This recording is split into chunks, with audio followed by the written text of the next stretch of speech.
Well, geez, y'all, I guess I have to start early tonight if chat's gonna fill up like this. What's up, Emerald? What's up, RV Winkle, Manic, Dominic, Eva, I see you there. Hi, everybody. Happy Thursday. I hope you're doing well. I'm doing great. I'm doing lovely. Chat's going at it. What's up, Satellite? Hope you're all doing super good. Holy fuck, my Thief gameplay footage is never 2 hours. Wow, that means you recorded like what, a whole mission? Imagine if taste buds on your yeah, I think that's what happened. I think Manic got in here with a discussion topic and people just took off with it. Time to watch wasted resources and absolutely boneheaded plays. And also the AI is bad too. Replaying Breath of the Wild on PC and it looks extremely good. Ooh, that sounds nice. Is it though? Tell the moment about 5 and blow through these levels pretty fast. Yeah, I guess once you've been through them a couple of times, it's like child's play, isn't it? So, but yeah, it's been a good day. I was busy, but the good kind of busy. I'm getting a lot of stuff done. A lot of good, gratifying stuff at work. And I had some time. Okay, here's the thing. I've been really excited about this. I wanted to talk about this. I had some time today. I had some time on my breaks and whatnot, and I played some games. But I was like, I've been playing RimWorld a lot lately, and I've been thinking about it a lot. But I mean, there's other stuff I want to play too. Maybe, And I was like, okay, I'll go back to Kenshi, because I was starting to get a grip on Kenshi. I was starting to understand what I was doing. I had a pretty good thievery character going on. I figured something out. I figured out something today, and it made things click, and I love this game so much now. It's really dumb, but in a really charming way. So let me explain this for you. Let me set the scene. We're talking about Kenshi, okay? The really weird, dark fantasy, squad-based, open world, you suck and everybody else sucks, and you can suck in whatever way you want game, right? Okay, here's the thing. So I'm trying to figure out how to even play this game, right? Because you start with absolutely garbage stats. You can't do anything. And you train them up by doing things. If you want to become stronger, you do things that require strength, like overloading your backpack and running around. If you want to train athletics, you run around everywhere. And just as you run around the desert, you'll get faster and faster and have more stamina and stuff like that, right?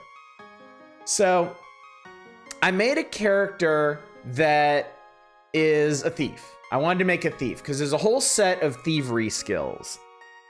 There is a sneaking skill, and you train that one just by sneaking. I don't know the details about it. I haven't figured out if you actually train up sneaking faster.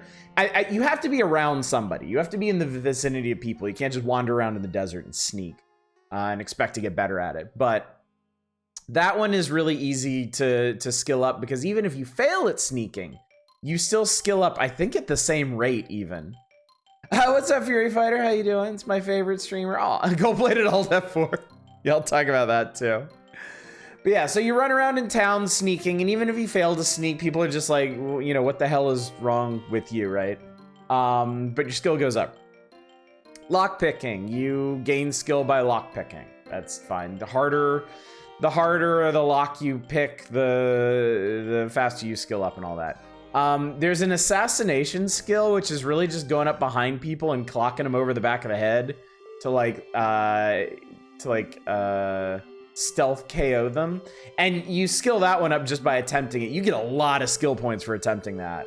That skill goes up really fast. I guess because they realized you wouldn't have a terrible lot of opportunities to do it unless you got really, unless you were doing a ton of stealth, which I am doing, and my assassination skill is pretty high already.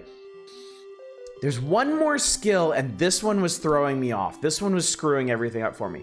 There's an actual thievery skill, and it's a measure of your ability to steal things from containers and people. And what it is when you try to steal something from a container or a people, each item has a percentage chance of you to actually take it. And I think it's dependent on how close other people who may notice are.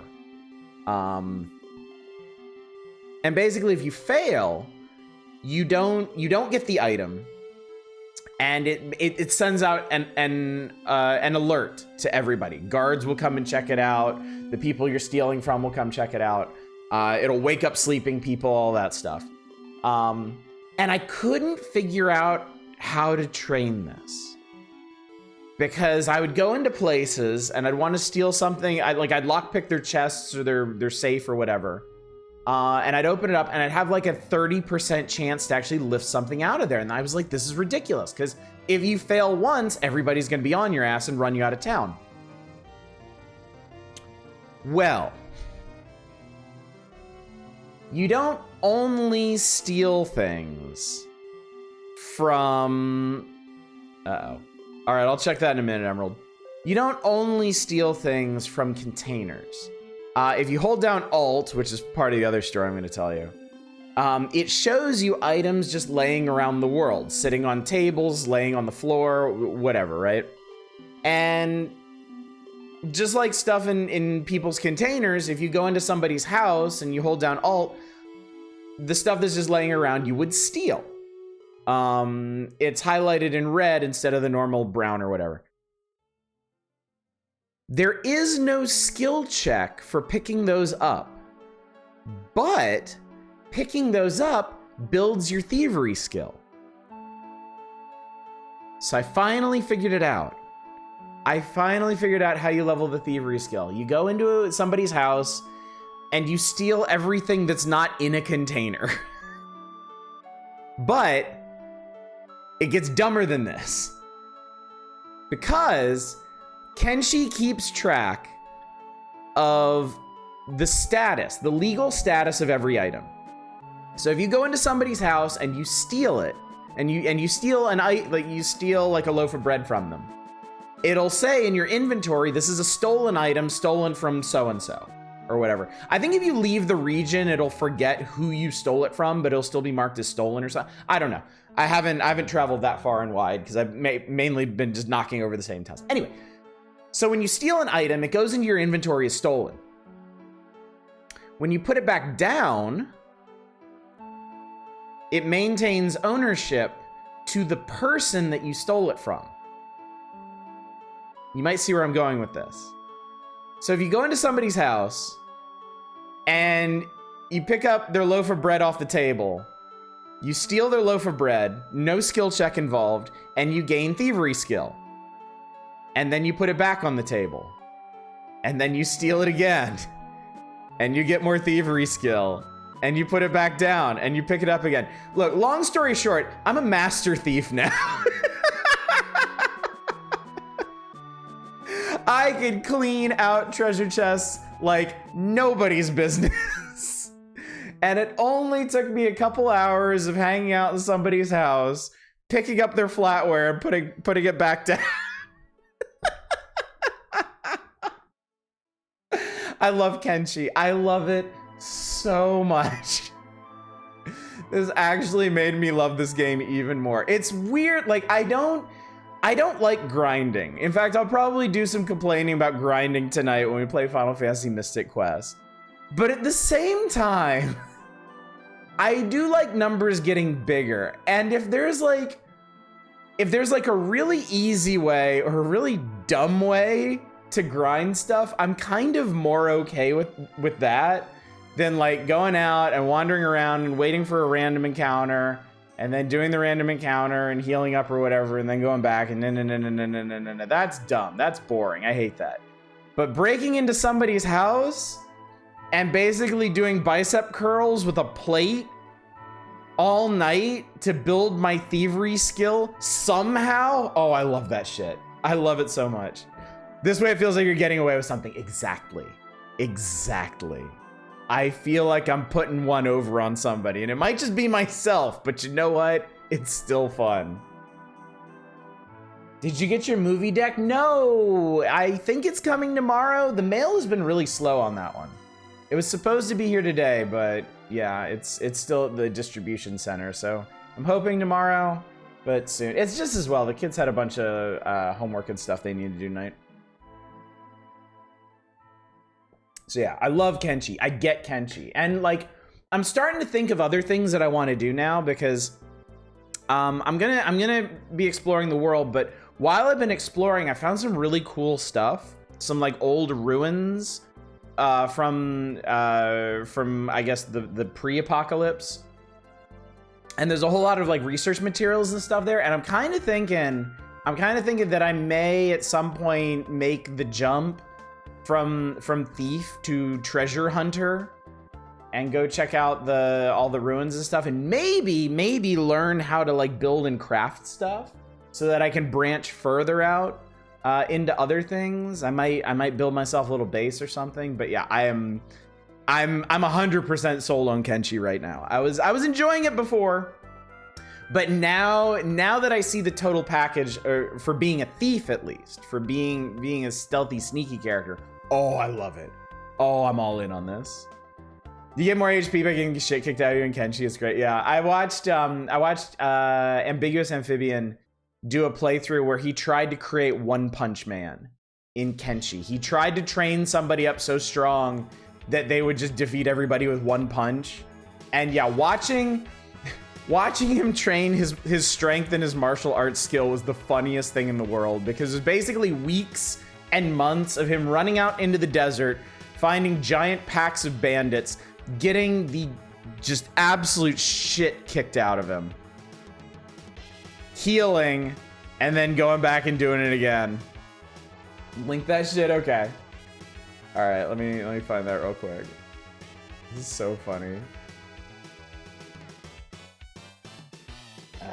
Let's see. Here we go. Yes. Kenshi, the training of One Punch Man. Yeah. Is this and what's up, Worst Elephant? How you doing? Good to see you. All right, Emerald. What is this that you have done? What is this?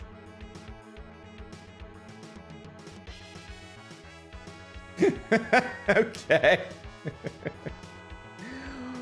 I can work with this.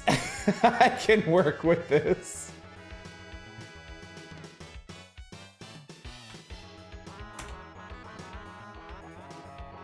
Oh my god. Let's see. Yeah, that's gonna be beautiful. I'm very excited about that.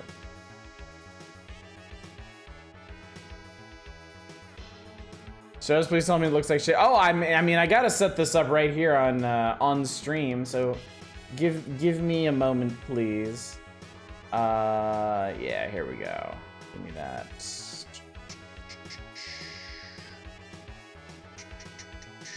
There you are. There we are. Thank you, Emerald. Thank you for all that you do around here.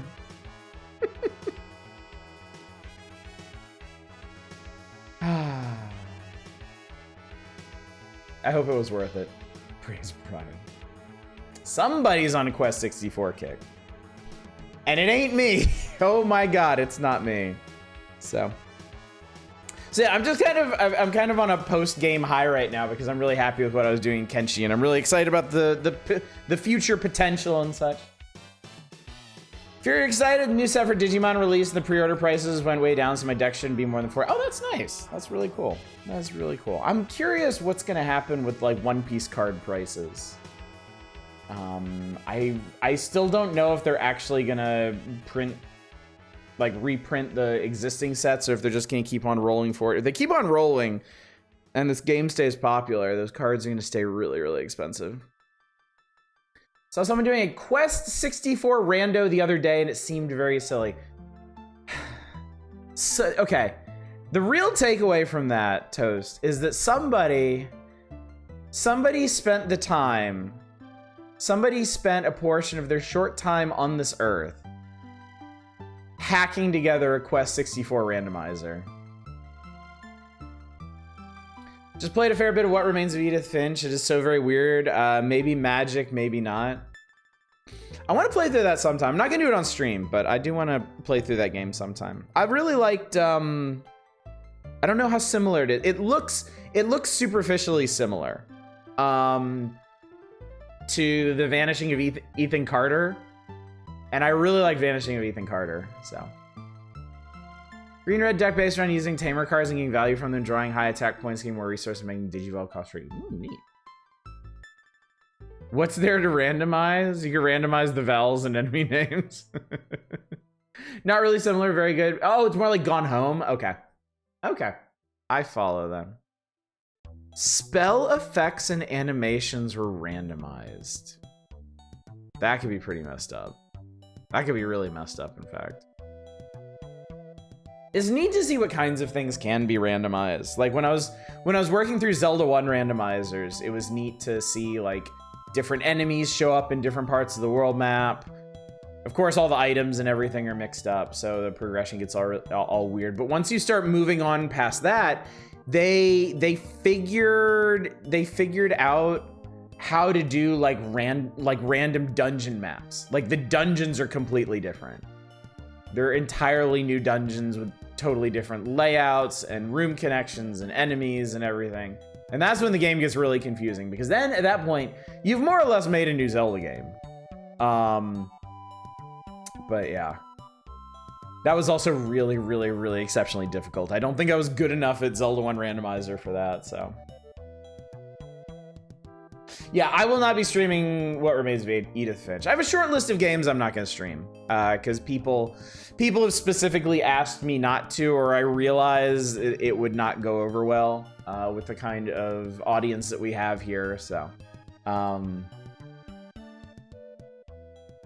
But yeah, that doesn't come up too often, really.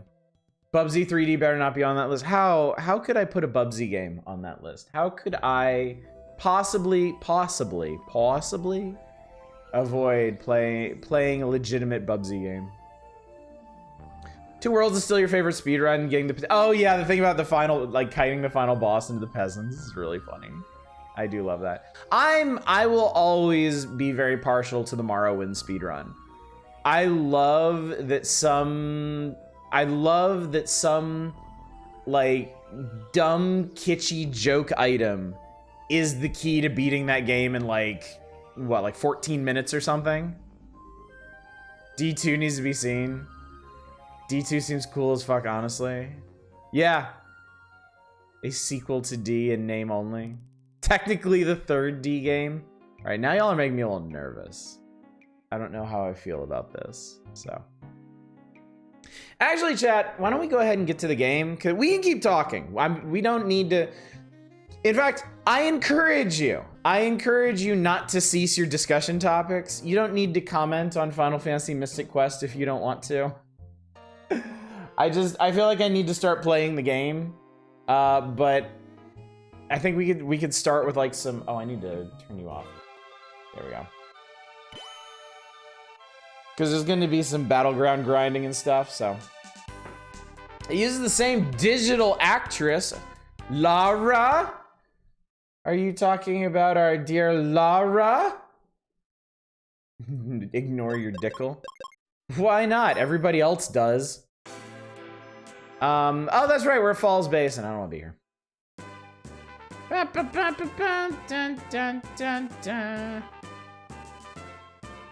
Let's do some battlefields. Yeah, she got this. It's fine. Oh yeah, this is fine. I'm the part of the Graveyard Keeper where I use faith in zombie juice pervert death into cheap and tireless labor force. Nice. Very nice.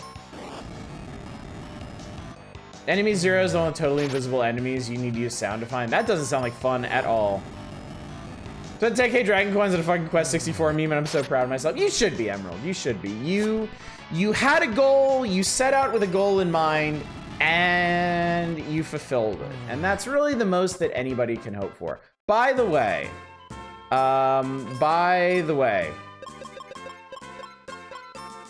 let's go back to numbers for our life so I can actually see what the hell is going on.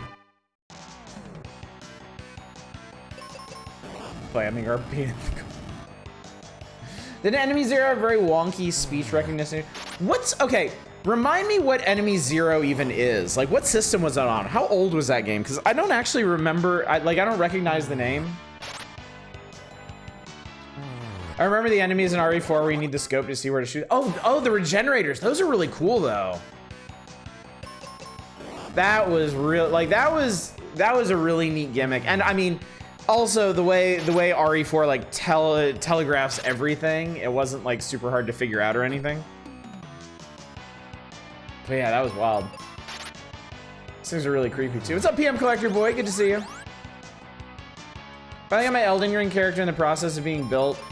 Gonna be a strength intelligence hybrid with caps and restrictions to mid-range magic. Force me into melee too. Ooh. Sounds like you really planned that out. I almost kind of regret getting super hooked on base builders in Kenshi, because I did pick up Outer Worlds, and I do want to play that in the wake of the Fallout games. But man, I really just I'm so into base builders right now. Arguably the only scary enemies in the whole game. I strongly disagree with that. I think the little Napoleonic dudes, right-hand mans are really scary. I think the chainsaw guys are fucking terrifying. I mean, really just based on how rowdy the death animation for the chainsaws is.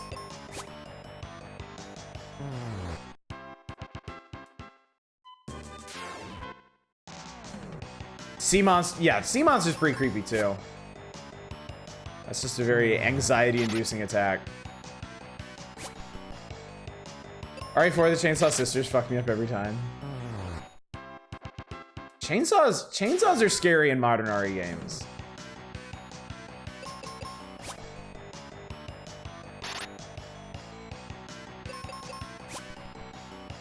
I feel like the Plagas enemies, like once the Plagas bits actually come out, I feel like those are pretty creepy, and they do a good job of being threatening most of the way through the game. Because the ones that pop out and have like the scythe, like that could do a lot of damage. I think it can trigger an instant kill if your health is low enough.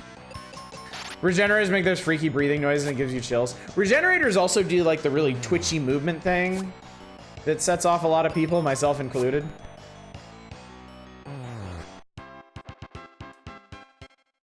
Not pretty hard to be scared by the Ganados in Salvador because they all fly back with a single shotgun blast. I just remember the very, very quiet sequence where you're going through these like maintenance tunnels or something, and one of those, one of the attendants to the little Napoleonic dude is down there with you, and he's just turned into this giant, horrible thing. And he just emerges from the ground periodically to fuck with you. Also, hi, Chaos. Good to see you. Almost beating Sekiro, just one final boss. Probably the first FromSoft game I ever saw. That's cool, PM Collector Boy. I'm glad you enjoyed that. I didn't pay any attention to what I got from this. I don't think I got anything. It's fine. That's fine.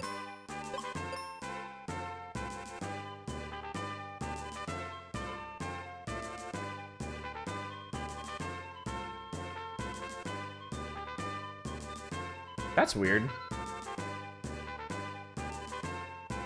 My game seems to have locked up.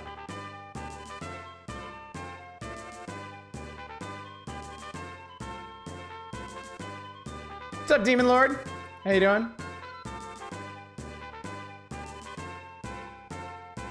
Apparently the leg with the sea monster, you shoot enough fish, they'll drop a... Scares Satoru so bad with that when I gotta see these health items before the boss. Well, nuts. Hold up.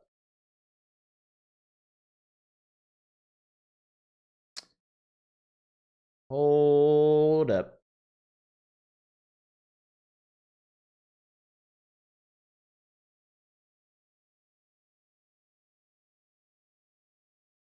Yeah, an auspicious start to be sure.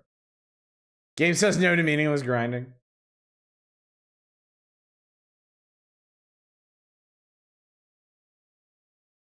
Let me see if that's gonna happen again. Did the save go through? No, it didn't. No, it did not. I'm gonna see if that's gonna happen every time I save. Yes. The answer is yes. So wait a minute.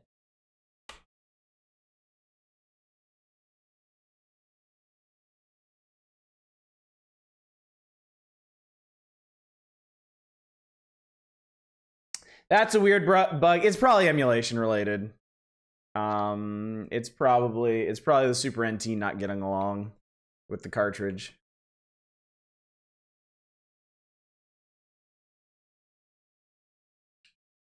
Things like this make me happy. I always create a second save file as a backup when I play these games because I've been burned a few too many times.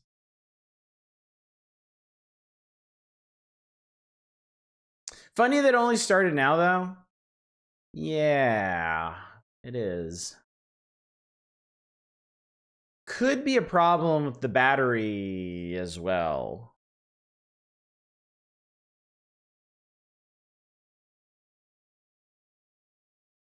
Okay, that worked. Okay, maybe we're okay. Maybe we're okay. I was able to save over this one, so. Time for plan B. Saving your game the True Mystic Quest. Should I say plan D2?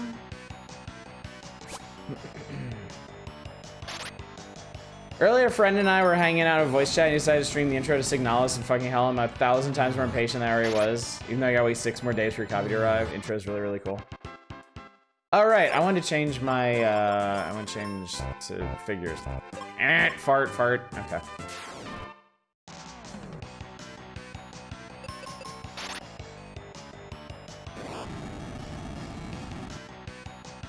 I need to find some time to stream The Last Starship for y'all.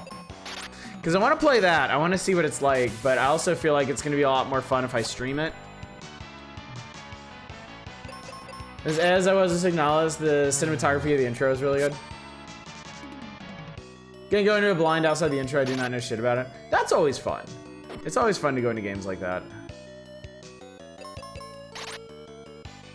This is great.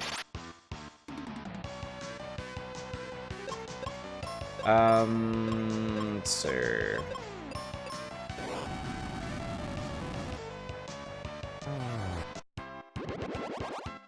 Leveled up. Was there a place? I can't remember if there was a place here to actually like heal. Oh, there's an inn. Oh, that's right. There's an inn. That's right. 95 GP refreshment guaranteed. Pose. Do a JoJo. A ton of my friends have been praising it, so your expectations are quite high. By now I consider myself a survival horror veteran, so I'm sure you like it a lot. Save again. Okay, good. We can save. Can I get Returnal now? I would like to get Returnal. I would like to get and play Returnal. Someone explain Dickel? What's there to explain? His name's Dickel. It's a name.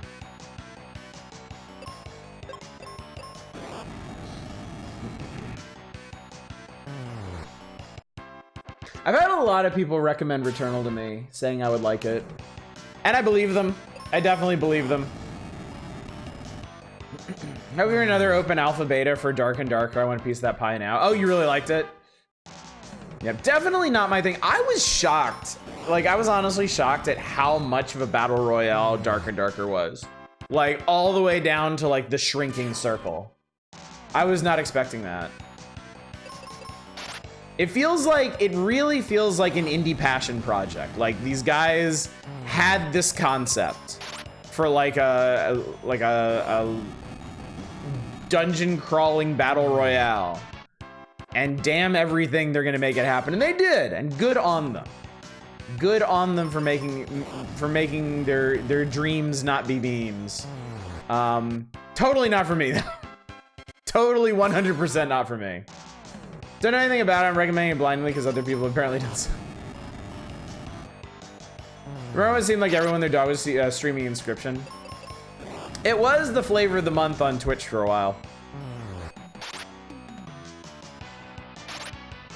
I mean, there are definitely indie games that break that common mold of like multiplayer or roguelike.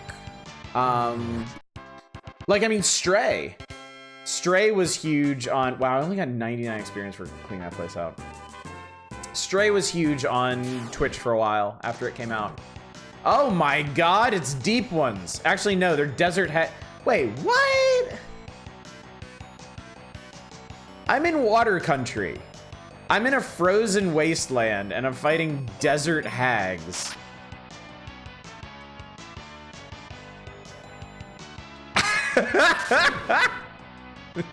Ah!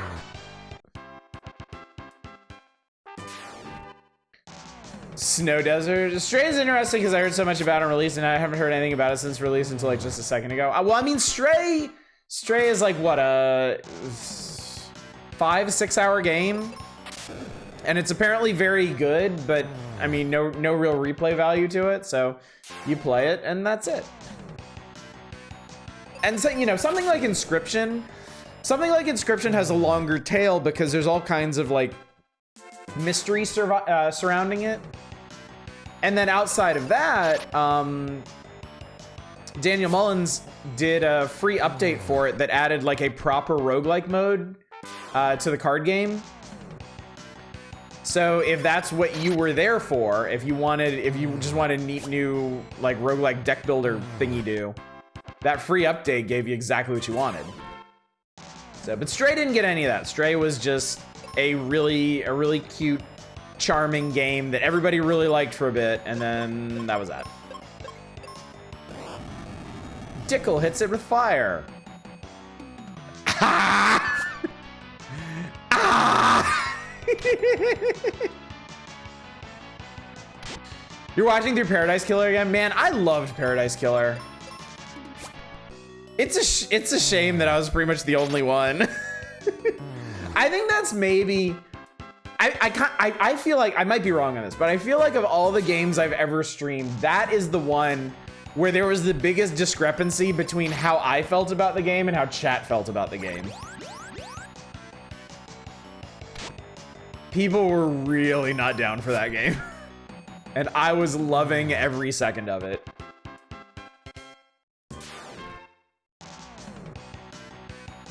I mean, no, there's Fury, there is nothing to apologize for. I get it. Not every game is for every person. You know, I don't expect everybody to be super into everything I play. And there's always no matter what I play, no matter how universally beloved a game I play is, there's always gonna be somebody that's like, yeah, I'm just not feeling it. And that's fine. That's totally fine. It's just Paradise Killer was like the biggest swing. Paradise Killer was just a huge divide. I've been surprised that for all the details people dug through in Stray, no one seemed to talk about the possibility the cat was a robot too. Seems like something you possibly like. Paradise Killer is one of those games that I would suggest, if you think it is at all cool looking, if you think it has any potential whatsoever, please play it. Please give that game a try. I think it's great. I loved every second of it. I think it's extremely well written. I think it's very, very clever. The world building is, yeah, it's kind of second to none. Like, I can't really think of another game world with anything similar. A lot of people thought it was pretentious. Lot of people seem to think that it was a bit too up its own ass. I didn't feel that at all, but you know. I disagree. We all know the game everybody wants to see you play, Super Star Wars. We're past it. We're past Super Star Wars. We've defeated it. Now we have Super Empire to look forward to. Everyone wants to see him play Ocarina of Time. All right, and then somebody rolls in here and is like, everyone wants to see him play Dark Souls. Dark Souls! I like pretentious shit. I like Suda51. I have come in my oh fuck, I remember this dungeon works now. I have come in my old age to really dislike the criticism of things being pretentious. Calling something pretentious is basically saying like, I didn't like this and why did I do that? That was really dumb. I was not focusing on what I was doing. All right, let's try that again. That was so dumb. I'm a moron, chat. We know this. I mean, okay, that was the other Kenshi thing that I wanted to talk about. Is I did the single stupidest thing I may have done in any video game ever. The enemies come back. when you leave the area, the enemies come back. So you can infinitely grind in this game.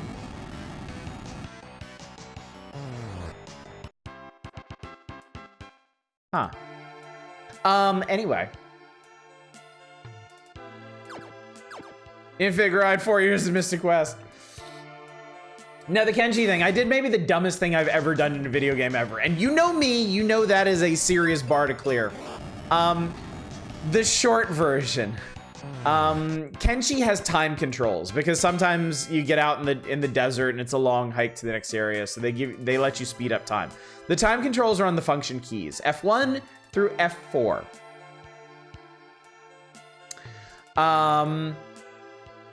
Kenshi also has a button that lets you see all the items that are on the ground.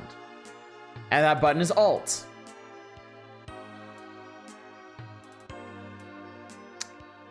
I don't need to tell you that while I was speeding by a ruin, I pressed Alt to see what was on the ground, and I pushed F4 to change the time controls.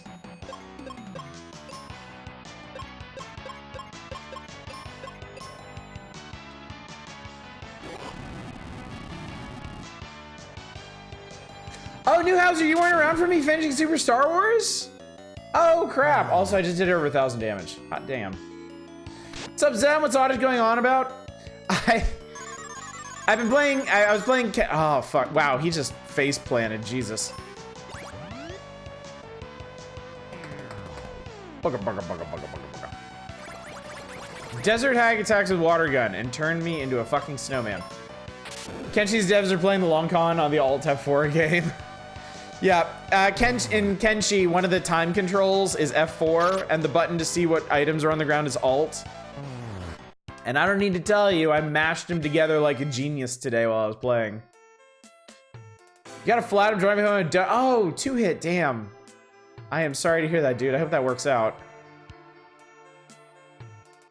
See you guys in 30 minutes. Sorry, Newhouser.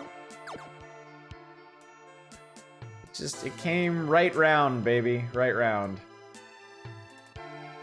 Did that bring up a help screen? I guess technically I don't have to fight you. Or no, I guess I do, because I need to clear this path.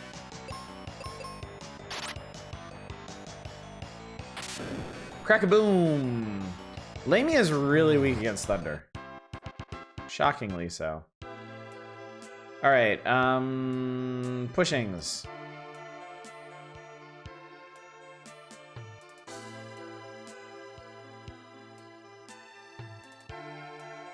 Huzzah! Whee! Whee!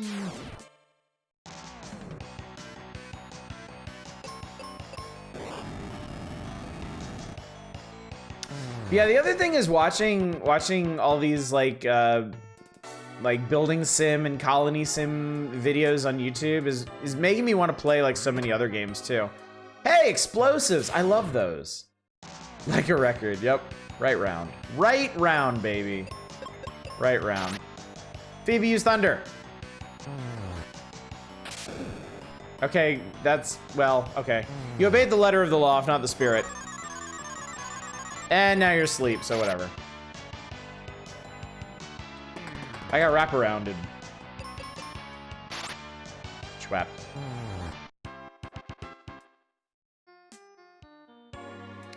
Aha! Aha! Reminds me of good old times on AOL where people would help hop into a random chat room and make an announcement there was a new virus that's passed through chat and to see if you had it, press Alt F4, yeah.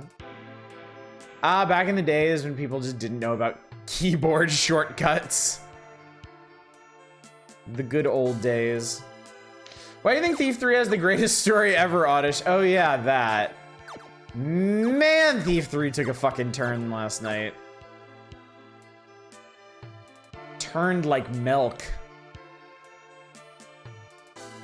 Well, we'll see where it goes from here, but oof. Big oof. I found heal. I should also find a save. There we go. Oh, hi. Let's see, you're a snow crab, huh? I got something for that. Wrong target, Phoebe. Well, I'm about dead. Hey. Well, I'm dead.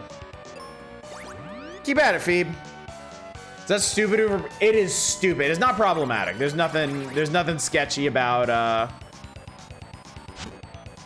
there's nothing sketchy about the Thief Deadly Shadows story. It's just really dumb. Just impressively stupid. Don't stare at me. Oh God, did I just, okay, good.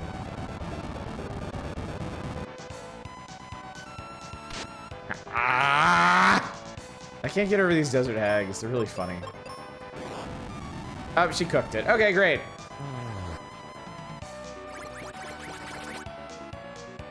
Phoebe's strong against water attacks. Amazing. Snow Crab is strong against everything.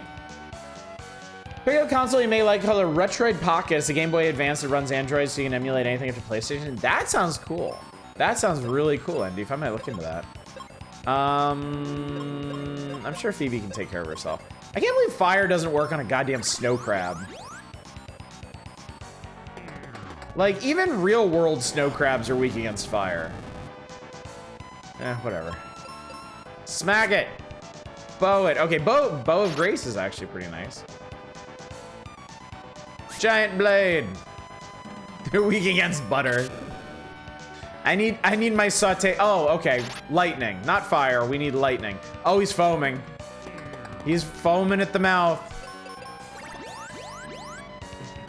I don't blame you to quit after last Steely Love. No, we're gonna finish Deadly Shadows. I have to finish Thief Deadly Shadows at this point. Okay, we need to heal you.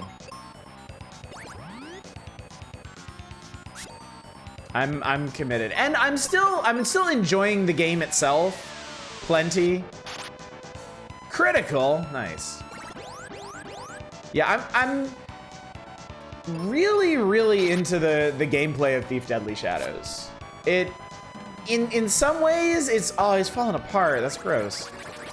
In some ways it's more jank than Thief 1 and 2. In other ways it's kind of more refined. You use explosives, right? Here's how to use a jumbo bomb. Learn to use jumbo bomb. I think it just turned my bombs into jumbo bombs. That didn't look very jumbo. I'm disappointed. Ever play this RPG called Hylics? No, I know of Hylics though. I have seen it. And it looks like a fucking trip. Yay, Battlefield.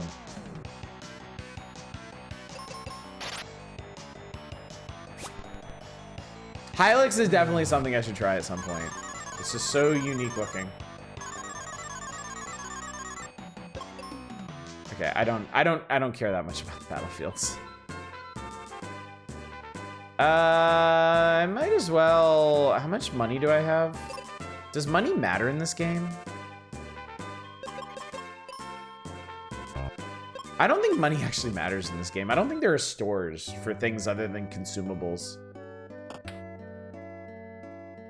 Vinny played that and I couldn't keep up with it. Yeah, I don't know. I don't know if it's necessarily a game I would stream. Maybe on a variety night one night. It reminds me kind of that one like super weird RPG we played with like the incredibly complex magic system, and like we walked through the weird haunted forest and did some. There was a lot of shit going. Ooh. Okay, I like this dungeon a lot. This dungeon is neat. I see a switch in the statue, but I can't reach it. Let's push it with something. Light bulb. All right, we're gonna stab with our sword. That's it. That's what I like. There's a neat little gimmick to this one. It's stabbing statues with a sword. Yeah, I can tell I've been working too hard when I totally forget I was part of the ending and even made a few good jokes in a Masterful Troll too. We've all been busy lately, Newhauser. I am easy to please, and you know what? I'm happy about that. I like the way I am.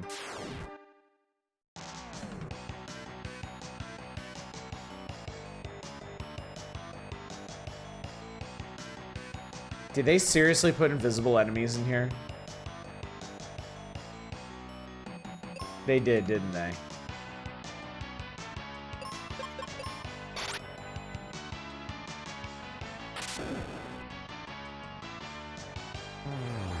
Boo.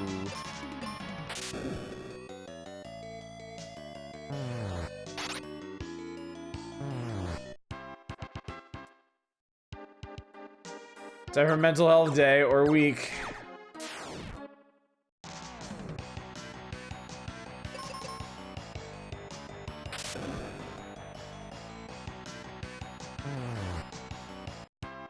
I'm still, like, honestly, I'm still really pleased with myself for beating Super Star Wars. And I'm kind of looking forward to Super Empire now. Because Super Empire is probably the one I played the most. I rented Super Star Wars when it came out, but I got Super Empire for Christmas. So I played that. Oh, hello. Found some mages. So I played that one a lot. I played that one a whole lot, so I have I think I have a better idea of what to expect. Weirdly good to watch. Or maybe you can find an item that combats this in the battlefield you skipped. Oh, he just healed himself. Good for him. Is that seriously what that battlefield is for? I mean, it also doesn't matter because it basically just turns this dungeon into like random encounters, which is, you know, how RPGs normally work.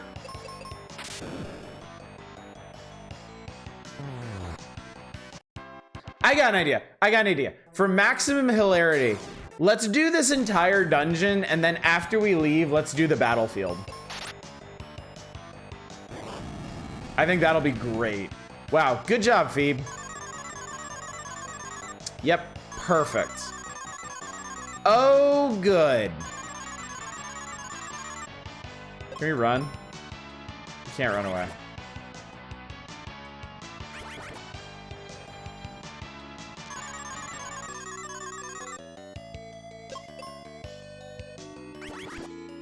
Super Empire, can you play as Irvin Kershner? Oh, I accidentally. No, why'd you set us on fire, you idiot? Oh, damn. In this game, taking physical damage doesn't clear confusion.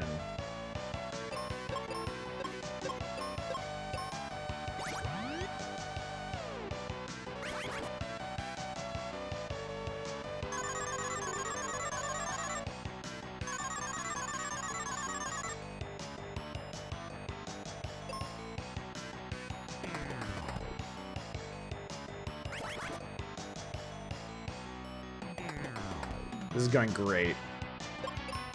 Okay, we got away. All right, that was incredible. Let's not do that battle. Let's do a different battle.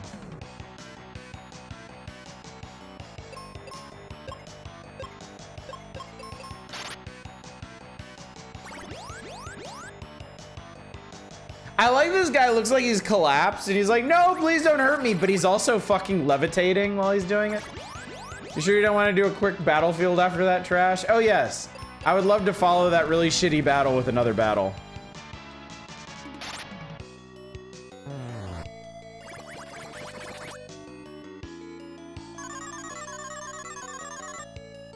Oh, she's strong in silence, nice. 9 other battles, hooray. Actually, I never finished that first one, so it'd be the full 10.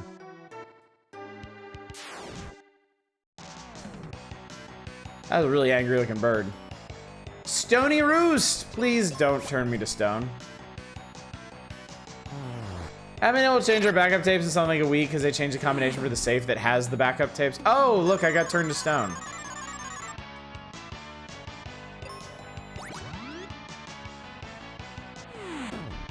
Shoo boop.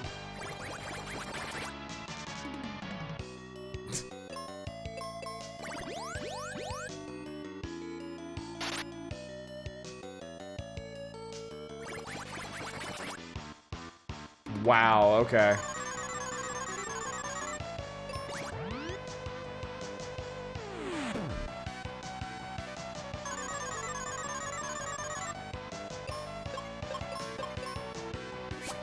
Yes, Bow of Grace. Oh. Their damaged version is plucked. That's pretty funny. Phoebe sets this man on fire. Excellent.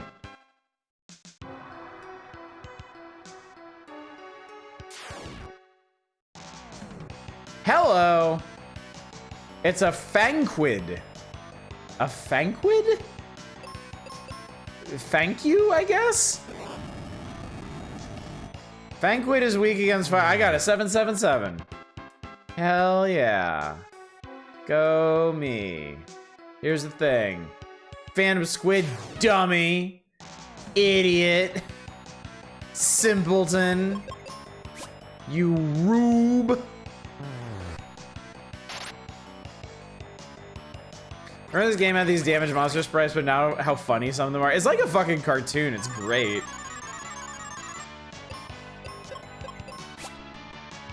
Whoop. Ew. Mage use the cure. You churlish whelp. You jacknape. You taffer. Wait, ooh, hello. Gather.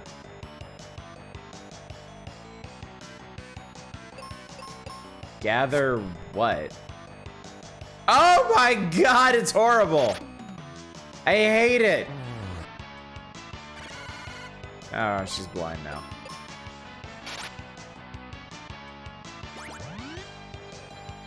Likely should have been Gazer. Ah! Well, with an eyeball that big, it's easier to fill it full of arrows.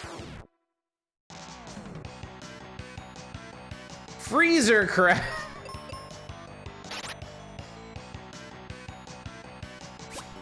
Whoop. Brow.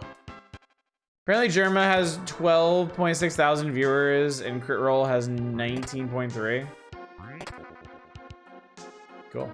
Reminds you the eye monsters in EverQuest 2 when they died, they would cough out the eyeball. That's pretty fucked up. That's pretty messed up. Really scream the bottle barrel names here. Oh, all right, well, there's a Sphinx. Oh, it's scary now. Never mind, it's dead. Oh! Phoebe's magic is down.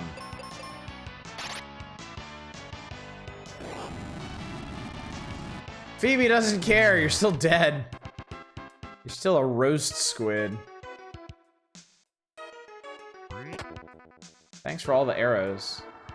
This next slightly off-smelling mayo. I mean, that is pretty threatening if you ask me. I wouldn't want to deal with that. Whoop. The bow sound is so cute. Just whoop.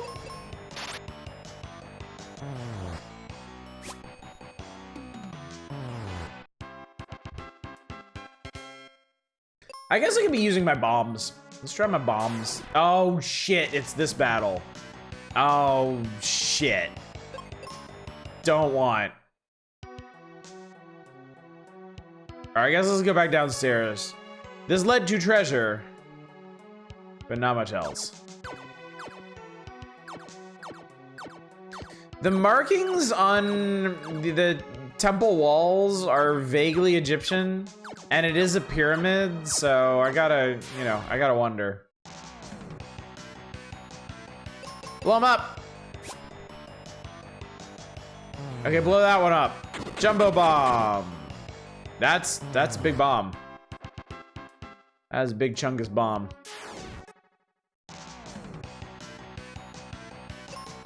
Yep, do it! Shaboom! Oh good, you didn't shoot the one that can put us to sleep and confuse us. That's perfect.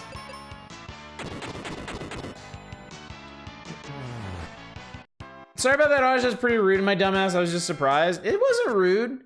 I know some streamers don't like hearing about other streamers or whatnot. I don't care. I really don't. My response is solely that like I know what Critical Role is, but I never watch it, and I'm only barely aware of who Jerma is. So, cool.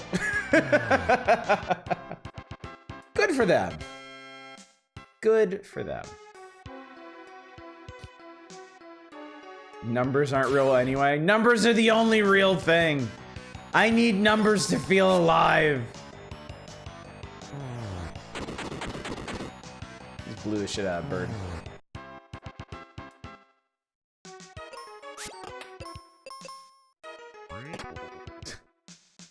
The treasure in this game is so underwhelming. It really makes me wonder why I'm bothering. Like, yay, we got more arrows. I adored Jerma. I didn't expect he was encroaching on crit roll, which is crazy to you. Well, if you adore a streamer, you're probably not the only one, you know? The magic that makes them appeal to you is gonna appeal to other people as well. I bet you went out in the desert and streamed an archaeology excavation, you get those numbers too. It's not that hard. It's easy, easy. What does Jerma do anyway? Oh, please don't blow us up, please. Okay, good. Does he stream games? Does he do chat? Like, Jerma appeals around 12,599 other people, as it turns out. Phoebe, we won. Get up.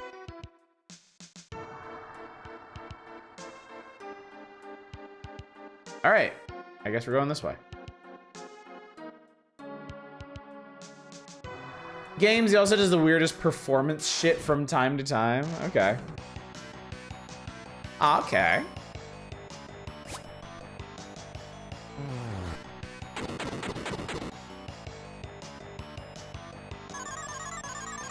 Don't you muffle me? Don't you muffle her? It doesn't matter. It doesn't do anything. And now you explode. Jerma is all personality and heart. Okay. Whoop. Okay, so I've been in there. I would like to be in here. God damn it. Okay. I guess we'll go this way. It honestly doesn't matter if you can see the enemies in this game or not, because you know when you go through like a one tile wide area, you know what's about to happen. You just know.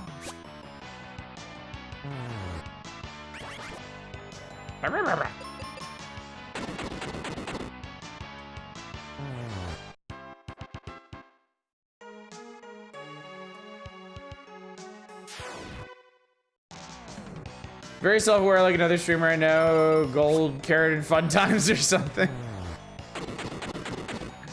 Well, he sounds like a swell guy too. Goodness gracious. What a wholesome boy he must be.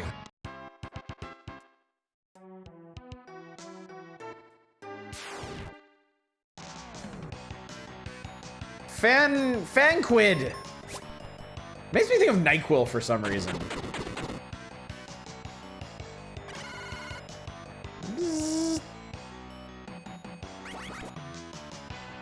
Oh, don't do that. I don't like that. I do like the way he flops over.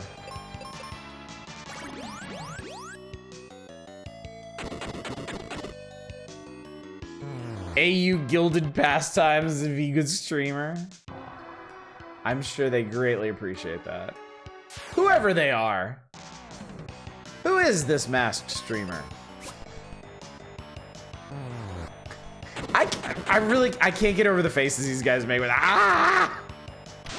just constantly forever screaming.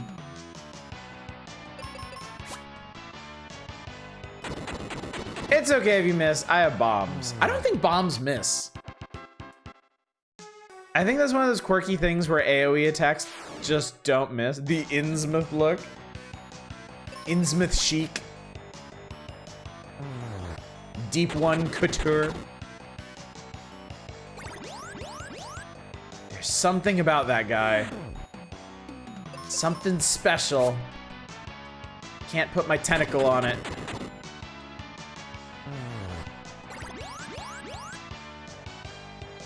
Buddy, you're just wasting all them MPs because you're gonna explode anyway. Yep, goodbye. Fare thee well, old man.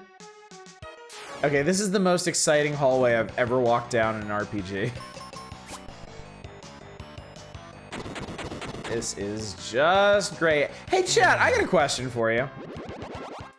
Oh, I leveled up. Neat. I guess this is worth a save, then. Yeah. My last save was 2 levels ago. Here's a question for you. A glance is all it took. She gave me the Innsmouth look. Have you all played, what are they? There's an indie JRPG maker. I don't know what they're doing now, but they made Cthulhu Saves the World and Breath of Death 7 or 8 or something. Did y'all play those games? You have an unusual aesthetic. Do you have a new makeup regimen for your gills? Oh, they did something new recently? Okay, cool. I feel like this is probably boss. Or maybe not. They did a sci-fi RPG too. This game actually reminds me a lot of their games. Which I played all the way through Breath of Death, and I think I played all the way through Cthulhu Saves the World, and ultimately didn't really like them that much. Zeboyd, that's it, Zeboyd Games. And I think it really, well, I think it really came down to their dungeon design, where it's a lot of winding paths. It's a lot of long, open, winding paths through large areas with no clear direction. And they also use some of the more obnoxious gimmicks from the time, like conveyor belt mazes and stuff. I liked everything else about the game. But yeah, I think the dungeon design overall soured me a bit on them. The battles were quick, yeah. The battles were quick, and I think it was another one of those games where it restores you to full health and stuff after every battle. It also had limited grinding. I think there was a thing where you could only fight like X number of battles in a specific area, and then once you'd fought them all, there would be no more random encounters. To kind of limit your ability to, well, shit.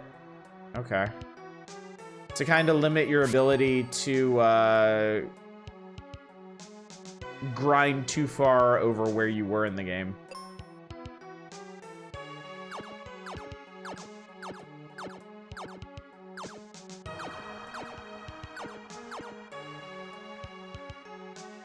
I think I have to come back this way. Oh god, I went the wrong way first. Oh no. Oh no.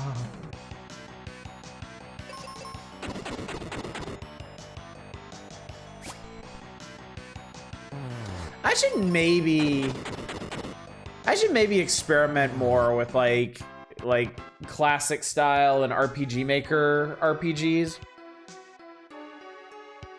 Because playing this and thinking about those Zeboyd games, I'd kind of like to see what else is out there.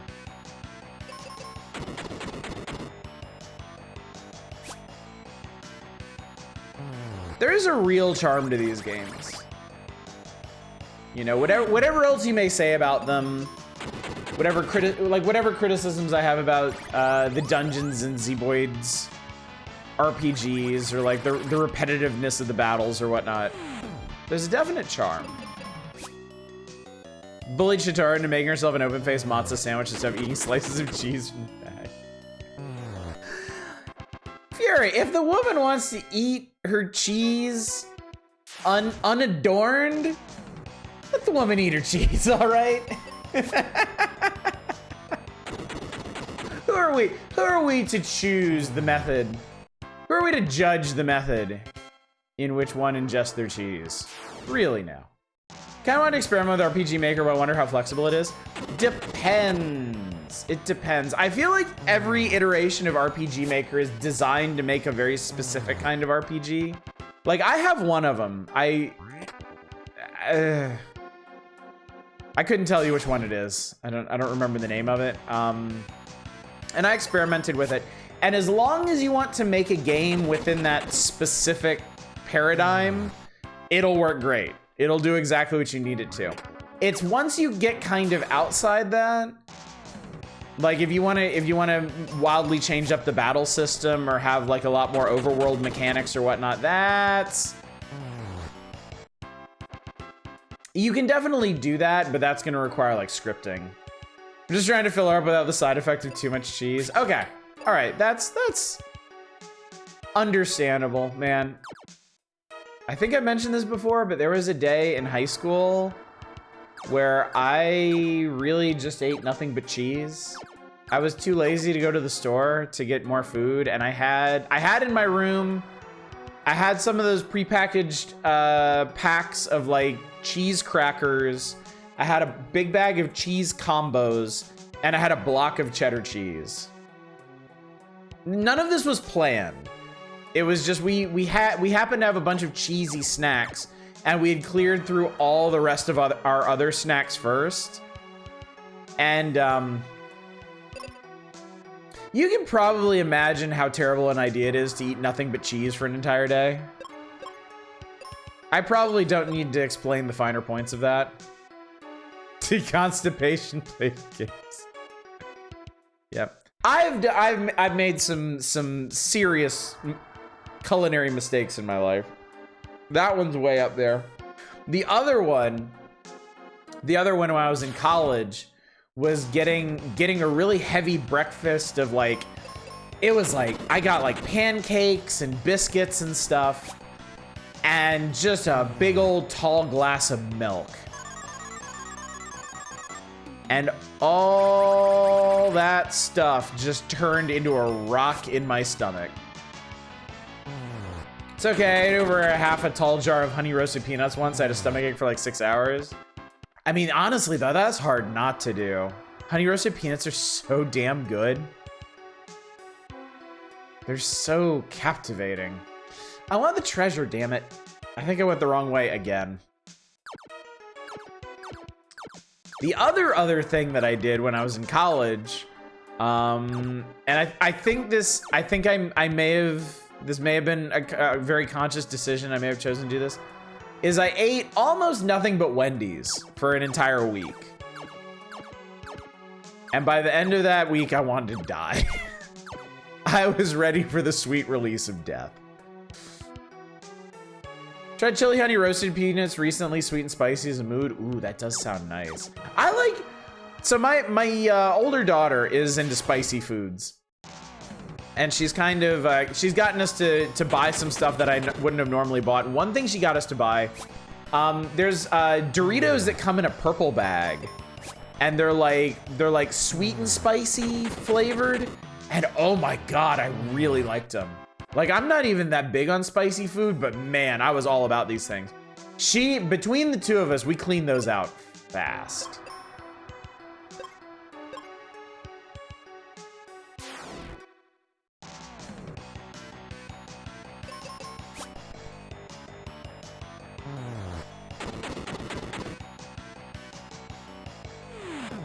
The plucked birds look so funny. I noticed that usually Dickel goes first in battle, but whenever Phoebe decides to heal us, she seems to go first.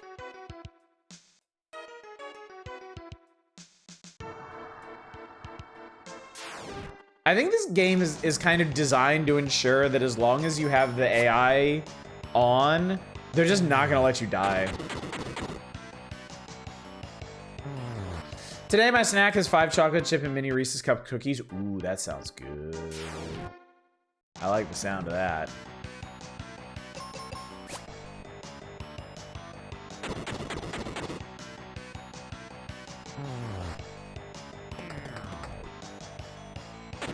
Streamer said was playing Hogwarts, quit. He didn't realize how upset it made a good chunk of his audience. It was pretty cool. Oh, that's good to hear. That is good to hear. Oh wait, Phoebe's dead. I should fix that. No, I shouldn't save. I should get you up. Can you life yourself?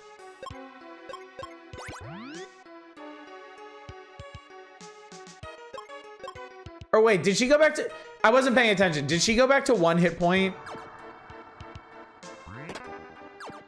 Okay, that was kind of really clever, but...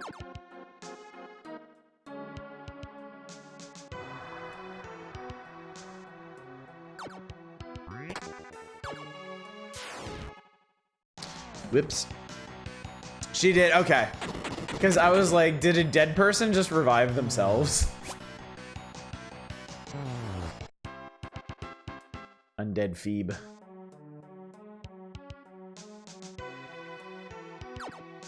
Oh, well, shit. That was... Well, okay, this is fine. I'm okay with this. This combat is quick. There sure could be less of it. Yeah, I think that was getting to me the last time we played this. Oh, I can't carry more arrows. Oh, no. There are a lot of battles, and when there's like nothing to the battles, when you're just kind of like mashing through attack because it's perfectly fine and the AI can handle stuff for you. Of course, the moment I say that. Ow!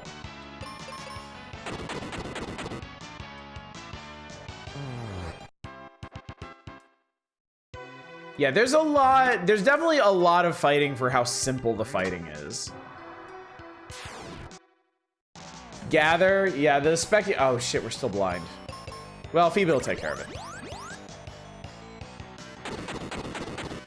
Also, yeah, I can't miss with bombs. Yeah, I think we've surmised that Gather is supposed to be Gazer. Perfect. Oh, good. That's what I wanted. Can we leave? Ha ha ha ha ha. Even confused, we run away. Try that again. Oh.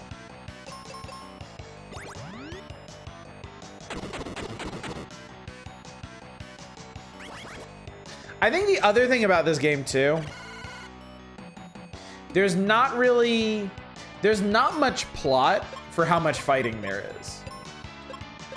I don't think there's a very healthy balance of combat and dungeons to plot. My absolute least favorite status effect. Yeah. Frog or Minnie from the Final Fantasy game is still your least favorite? They're cute though. Timed Stone Death is probably mine.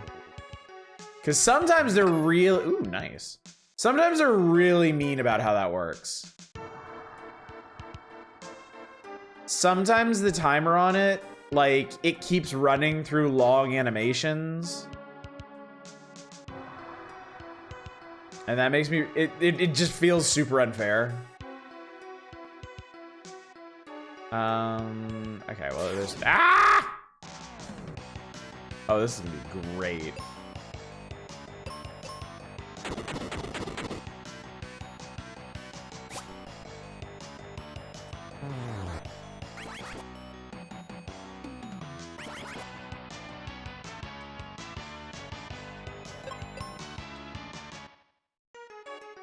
If we're both confused, we have to run away.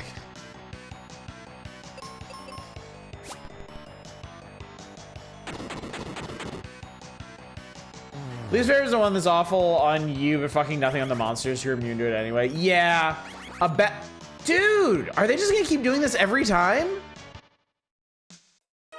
That's super annoying.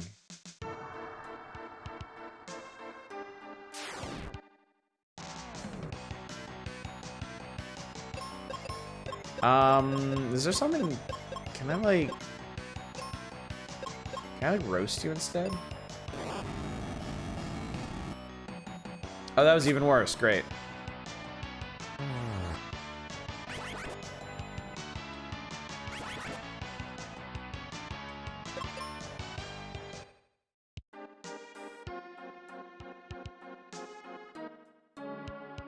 Well, I guess we'll just never find out what's in those treasure chests.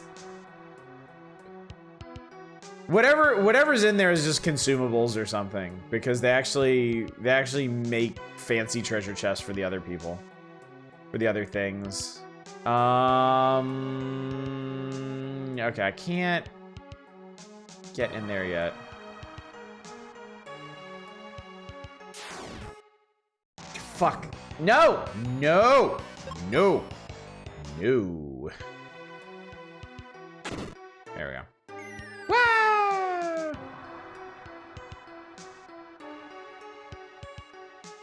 It's sad. I love status element builds, but unless it's something recent, it probably won't work, and even then it's iffy. Yeah. A lot of RPGs status effects are not worth casting on regular enemies, since faster spend the turn doing damage instead, and the bosses are immune to it. Yeah, unfortunately. Unfortunately.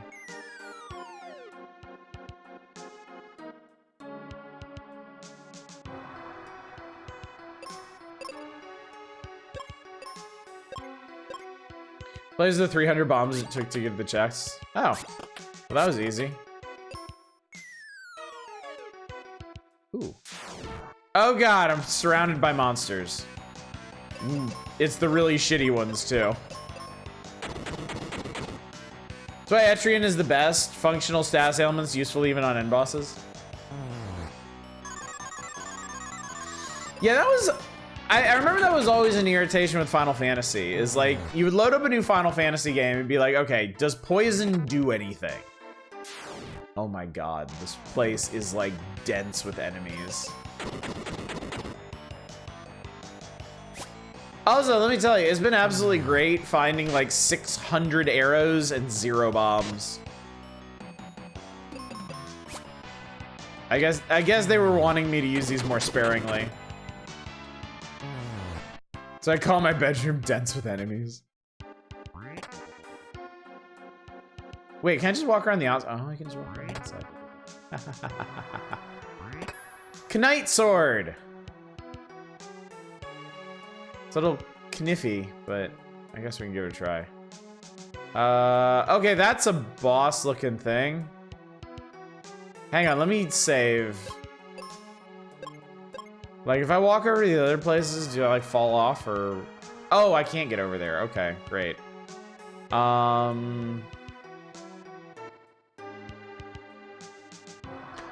that lets you... Ah, that's good. Ah, look at you going into the place. Okay. Got it. Got it, got it, got it.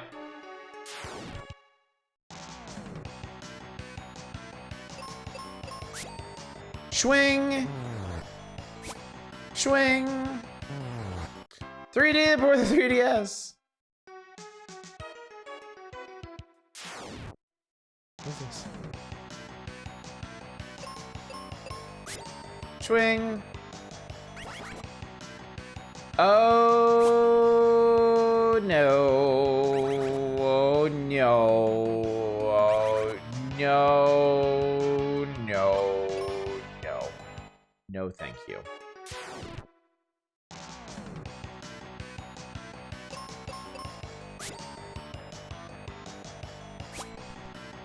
Okay, it does do different things on subsequent attempts.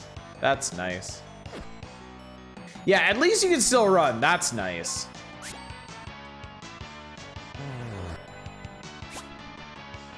Yeah, those games where like everybody gets paralyzed or confused or whatever, and like you're just stuck there until you like idiot yourself to death are... Oh right, I need a cat claw for this.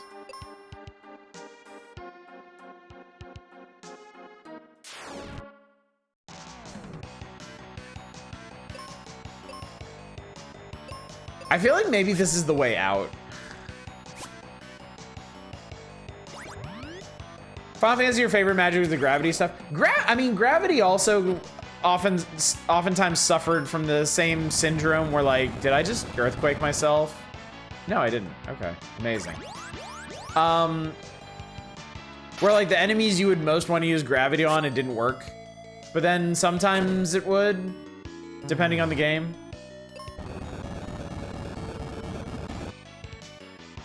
You're doing great, buddy.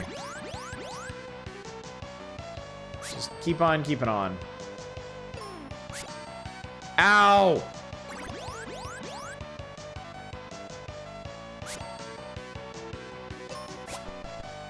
Good.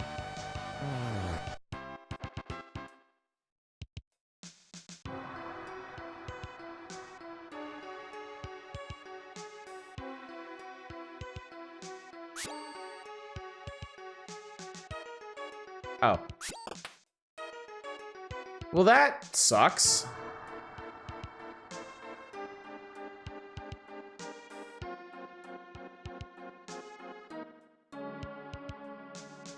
What? Wait, was I? Wait, what was it? Was I supposed to fight the guy down here first?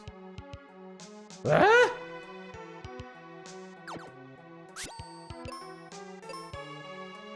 Whee.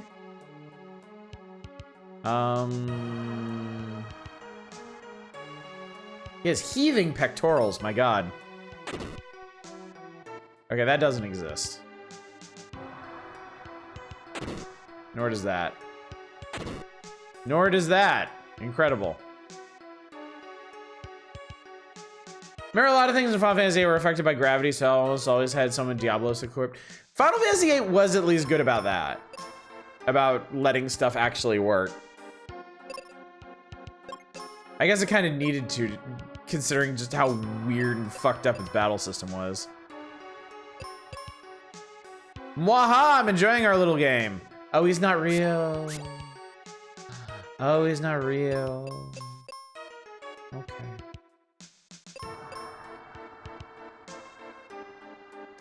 Final Fantasy VIII was before I fell in love with statuses, but I recall you could just junction ailments to your basic attacks. Yeah, that was the other thing. You didn't have to cast them directly. You could just attach it to things, which is also a really cool concept. It's like 8 more than the other Final Fantasy you played besides 4. It is definitely unique. And if there's one Final Fantasy game I've played that I really want to revisit, it's that one.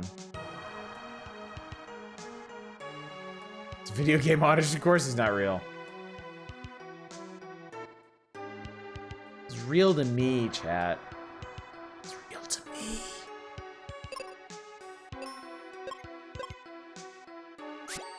Whee! Whee! You think you're knight, huh? Fwaha, take this. I'll take it, all right. He big. He large. Alternatively, Geodude is real strong, my friend. It was fun. I ignored most of the plot. Also beat 8 not knowing enemy scaled. Oh, that wasn't the case for me. Because I ground up to level 100 like a big old genius. And then discovered that everybody was level 100 then. And also, I was extremely vulnerable to stuff like level 5 death. And level 4 nuke. Or no, it was level 4 flare. I just golem attacked with stomp stomp. I got stomp stomped.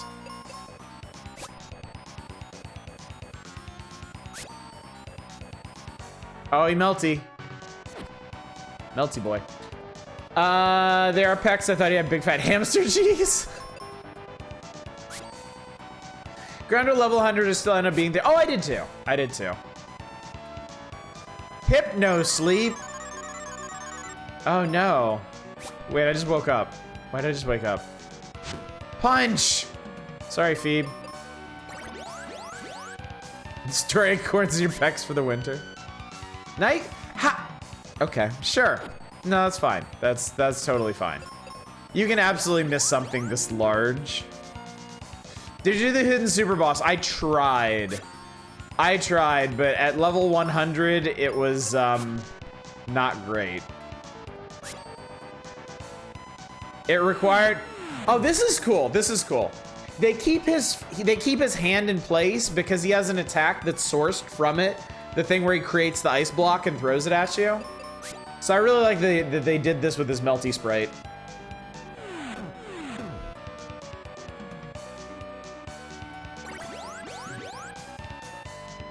You did. I was disappointed because Ruby Weapon had been such a bastard in 7. Yeah, for me at level 100, it would have required like a really difficult arrangement of like immune statuses and stuff. Like there were certain attacks that I could only survive if I made myself literally immune to all damage, and I wasn't any good at timing those out, so. Did follow a weird junction guide, so you're immensely strong. Crystal.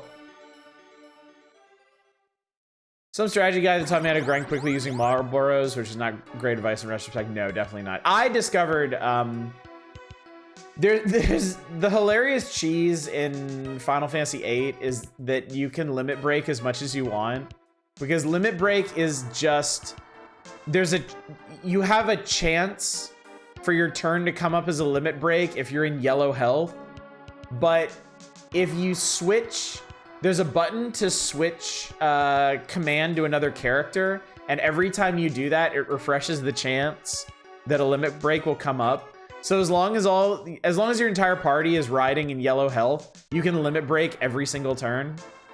And Quistis, being a blue mage, had a blue mage limit break ability that would just instantly defeat enemies. That was it. You would just win. And so I used that to grind up on the hardest enemies and get to level 100, which was self-sabotaging. So yay. Guide I was following on a recent, if 2019 is recent, yeah, it's recent enough. All about turning every, yeah, the card system, I never really got into the card system because I like playing Triple Triad so much.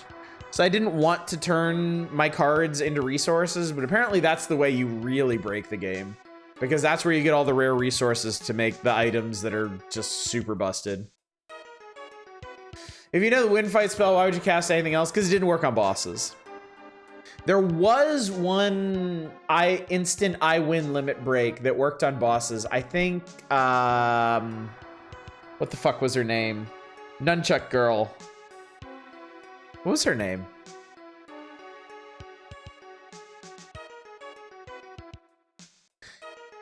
Selphie, that was it, Selphie. Selphie's ultimate limit break was just you win the battle, period. And it worked on, I think, everything in the game except the final boss. But I forget how her limit break worked, but there was a reason why it came up really, really, really rarely. The best girl, how could you? I like Quistis, okay. The crystal, I'll go back to Aquaria and see if the ice melted. Don't forget to see Grandpa. Right, bye.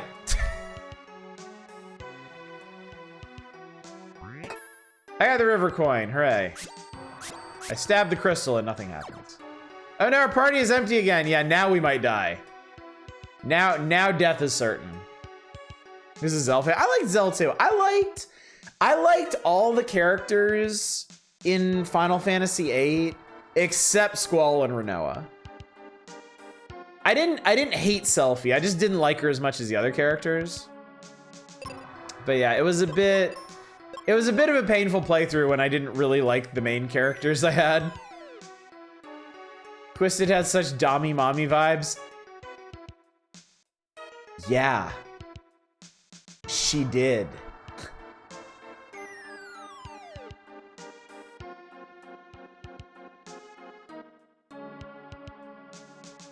Squall was so funny though. I think I would appreciate it a lot more now. I think Squall would be a lot funnier to me now. But when I was a kid, his particular brand of grousing was just really tedious to me. How the fuck do I get out of here? Do you seriously have to walk yourself out of here?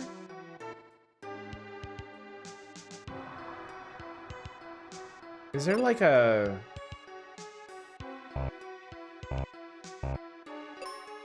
Zell was the only character you didn't like at all?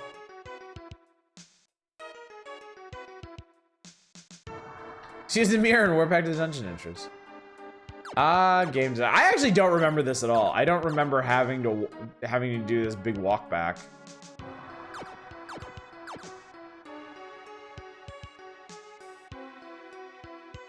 Man's a walking trip example I'm bored of.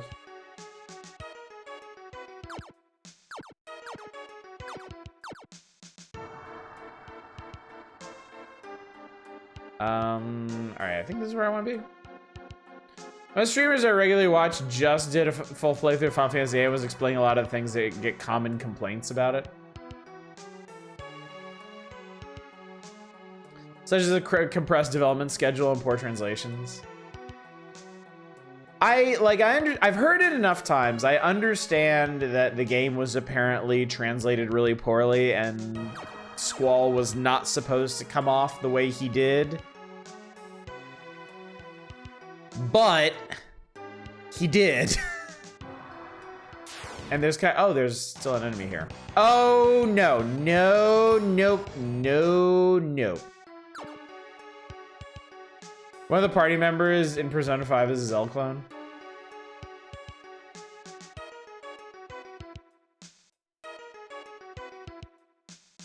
Alright, well, getting out of here actually wasn't that bad.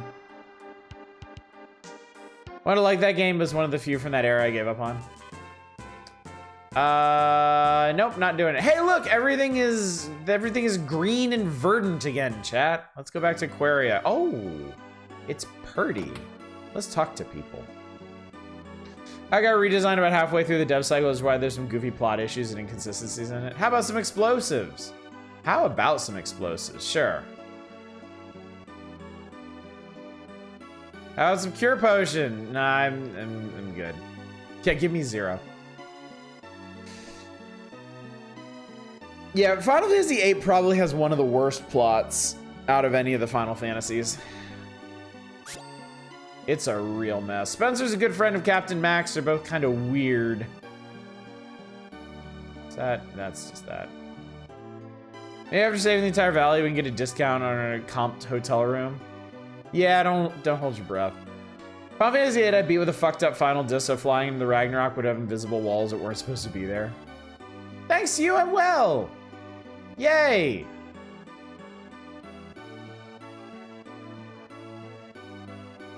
Aquaria looks best from the top of the Focus Tower.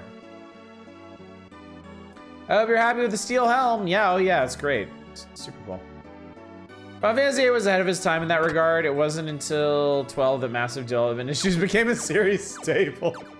Okay, I need to remember this is here. I need to remember that there's an hourglass-looking crest in this woman's basement, because I imagine that's gonna be pretty important. Somehow. There's more games and shit like, you saved us, here, have these discounts. I always like it when people are still charging you an arm and a leg for weapons and equipment that you're going to use to save their asses and the asses of everyone in the world. It's Phoebe's house. Phoebe!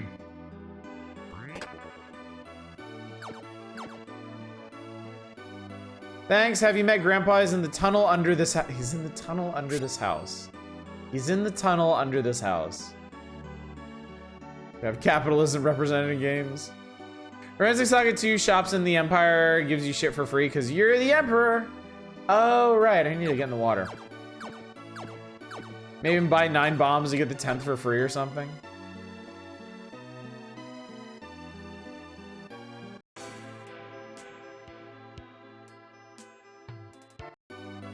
The fuck?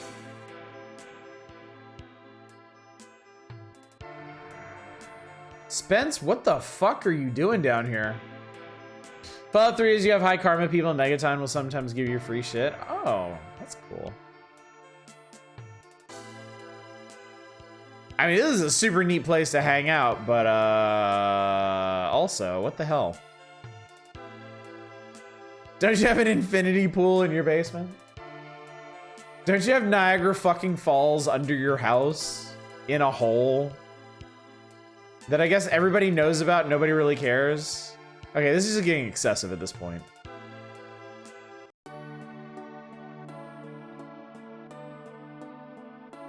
Oh my god, dude. The ice is melted! How did it happen? Phoebe and I restored the Crystal of Water's light. Then you're the Knight in the prophecy. The shield has found its owner. What? The shield used by Knight in days gone by. Captain Mac found it. Captain Mac, I've heard that name before. For years, Mac's been studying a prophecy. On his way back from doing some research, the lake dried up and his ship ended up on a rock ledge. But that's no problem. If we dig from here, we'll be able to reach the ship. Anyway, here's the key. The shield is hidden in the focus tower. I got the Venus key. By the way, Fireburg's been having some strong earthquakes lately. There's an underground river here. We have to dig carefully because the ground is so thin. Yeah, no kidding. Okay, so that was a lot of information all at once. The shield we want is in the focus tower. Captain Mac is stranded on a rock ledge somewhere because the water dried up. And apparently this dude's gonna be working on digging him out of there.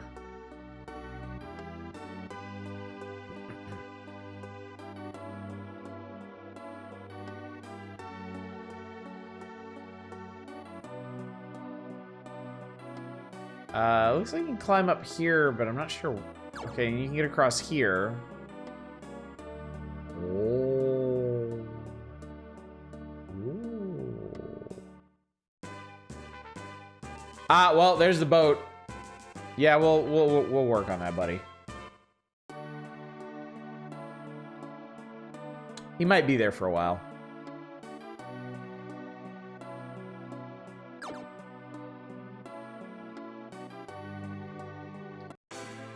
Oh my god, I have to walk all the way back up this thing. Oh my god, I have to walk all the way back up this thing. No Mac tonight? I don't think so. We're going to Fireburg. Home of, I wonder which elemental crystal is there, chat. My dad has the heart of a lion and a lifetime ban from the zoo.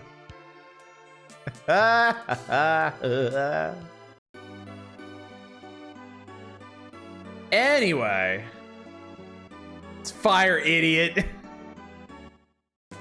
It's fire, you big dumb moron. There's a battlefield. And there's another battlefield. And there's a wintry. Oh wait, I don't think have I been here? Oh, so that's where that goes. Only took you an hour to get from K-Town to Van Nuys? Oh, yikes, dude. That was the elemental of trendy Zenji terms.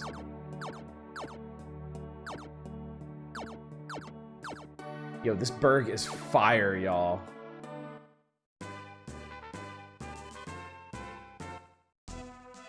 All right, back to the focus tower.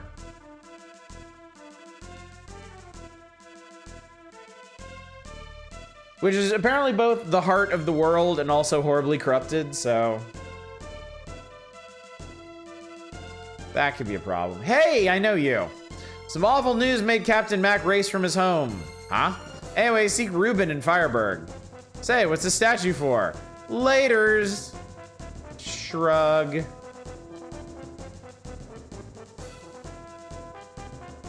My favorite element is surprise. All right, so this needs to go somewhere. And I'm thinking it needs to go here. Because they put a nice little handy blocker thing there. Found Blizzard! What if I don't want it? They haven't made a good game in ages. Ruben go fuck himself, I hate Ruben. Fireburg is a good Reuben. I'll have one for lunch. It opened! Found Venus shield. Okay. Okay, again, just double check. I don't have to equip any of this stuff? Yeah, I seem to slowly be gathering up immunities to everything. But yeah, you don't...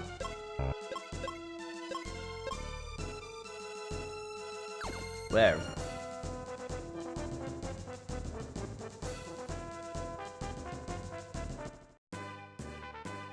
Diablo 2 Remaster was good, just a shame this company is dog shit staying left behind. Yeah. I don't know. I gotta admit, I don't miss it that much. Like I feel like Blizzard games were always such like a huge time sink that I'm kind of okay without them. Choose to believe you just wear the new sets of armor on top of the older other sets. You gotta dress in layers. Oh, like I do with hats, huh? Ah, this is okay. This is what we're doing. Oh, good bombs. All right, so with our token, it opened. He's so shocked when it happens. We go up here. And we go across here. It's amazing. The wonders ever cease. Okay, you don't apparently go that way. I do like this whole hub tower concept. I do think it's neat. I do think it's neat that every time you get a new key or something, you come back and puzzle through another. Well, I mean, not really puzzle, but you come back and go through another section of this tower.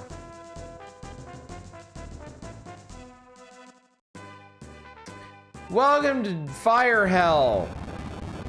Oh God! Every time you move. Wow, there's 3 whole battlefields right here. Let me tell you how much I don't want to do that.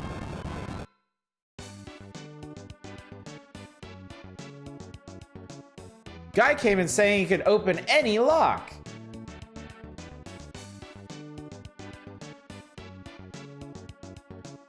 There are tons of monsters in the mine up north. Well, guess where we're going. How about buying my battle axe for 500 GP? Okay. Hell yes. I bet you're happy with the battle axe. Chop your table to bits. Chaos, those are some great emotes. Reminds me of the music from Arabiz. Could open any lock too with the right supplies. A mask lets you see the monsters through the gas in the volcano. Oh great, it's a farty volcano.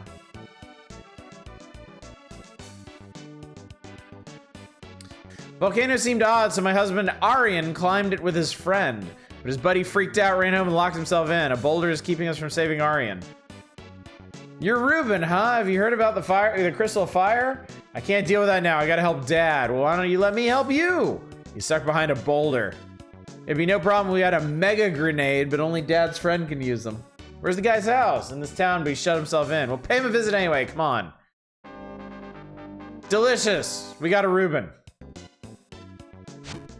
Can I jump over the bar? I can't jump over the bar, then what's the point?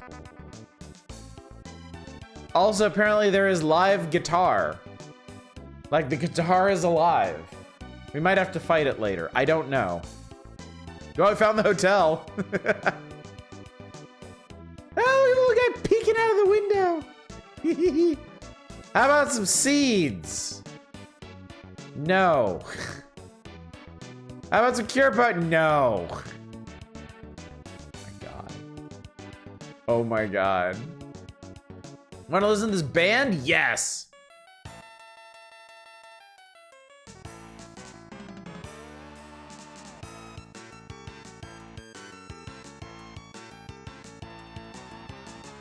Hey, I know you.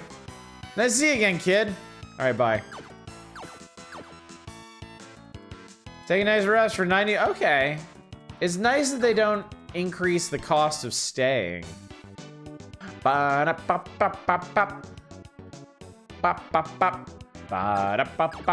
sorry, this music is so much better than what that band was playing. Band song was cute and kitschy, but oh, this is so good. Whee! Trying to cure potions, Ruben's gonna need something to waste, so you may as well use them. It's locked.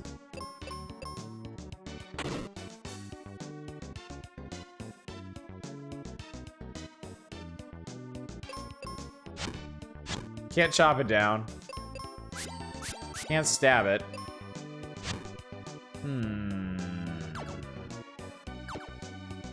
Can't fling myself bodily into lava. Wait a minute.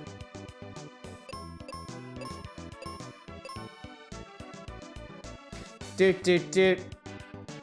Doot doot doot. Doot doot doot. What's up?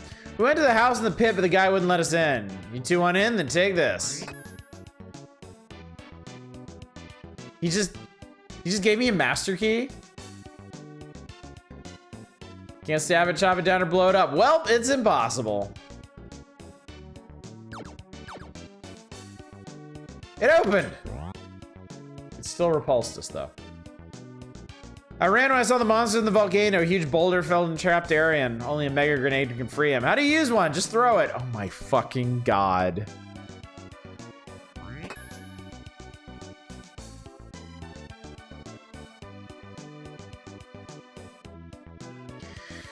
Go through the abandoned mine to reach the boulder. Yeah, okay.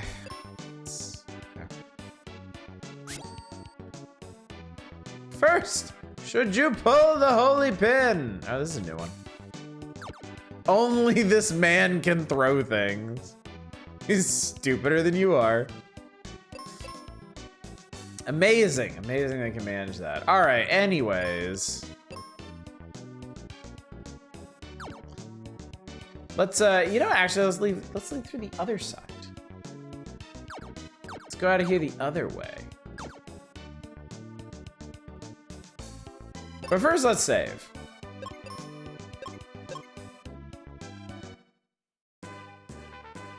All right, I'm gonna try some of these battlefields. Let's, oh my god, I hate that. There's so many battlefields. Well, that's a slime. Battle! Ruben attacks. Jesus, okay. That was simple. Is it just single slimes? Is that it? Is that seriously it? Oh my god, I wish my ASCII pad wasn't busted. I would just put this on auto. Is Ruben a Gundam? He kind of looks like one, doesn't he?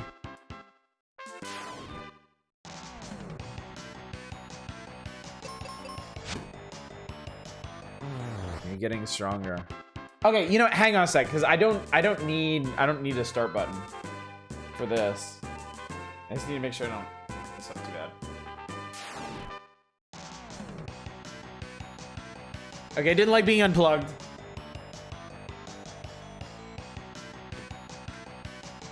Where are you?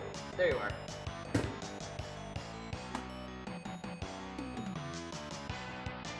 Not so much a battlefield as a series of targeting dummies. Hey, I mean, that's still training. It works in Kenshi. There are actual training dummies for practicing your combat skills, your assassination, all kinds of stuff. Okay, don't explode. There we go. Okay.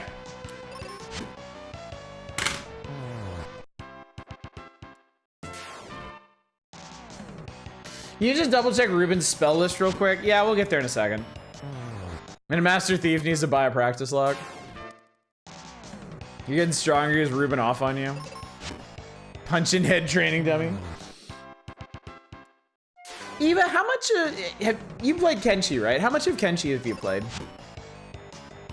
Actually, anybody in chat who's played Kenshi. I'm curious what your experience has been with it. Oh wow, Dickel actually got to do something here. He got to get hurt. Good job, buddy. Good job.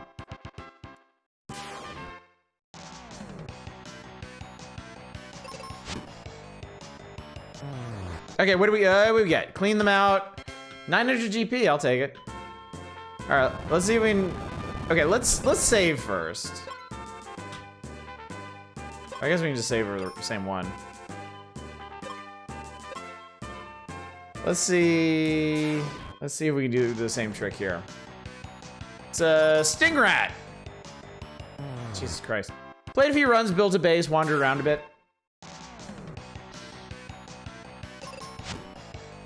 Yeah, I definitely want to learn how everything in Kenshi works. I'm really into it.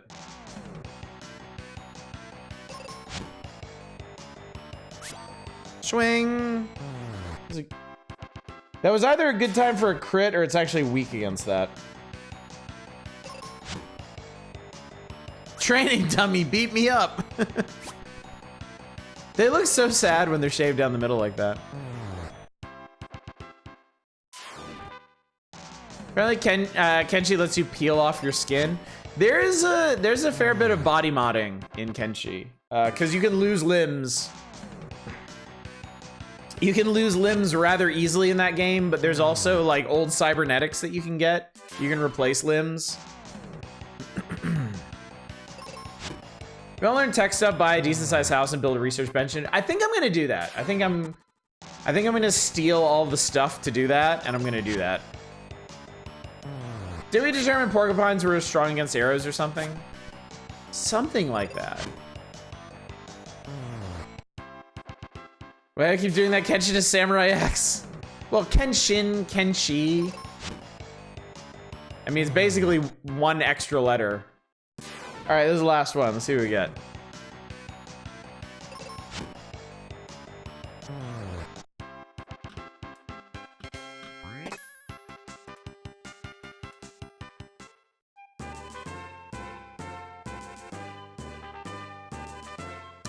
Well, shit.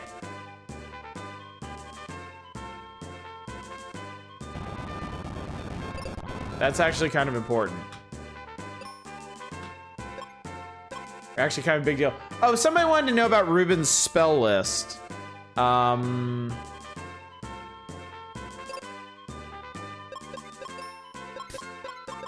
Life. He can revive me. That's it. He can revive me 23 times, too. Good old Ruben. Never lets us down. Anyway. Yeah, it turns out I do need to do all battlefields, so we'll have, I mean, we'll go back to the water area eventually, so.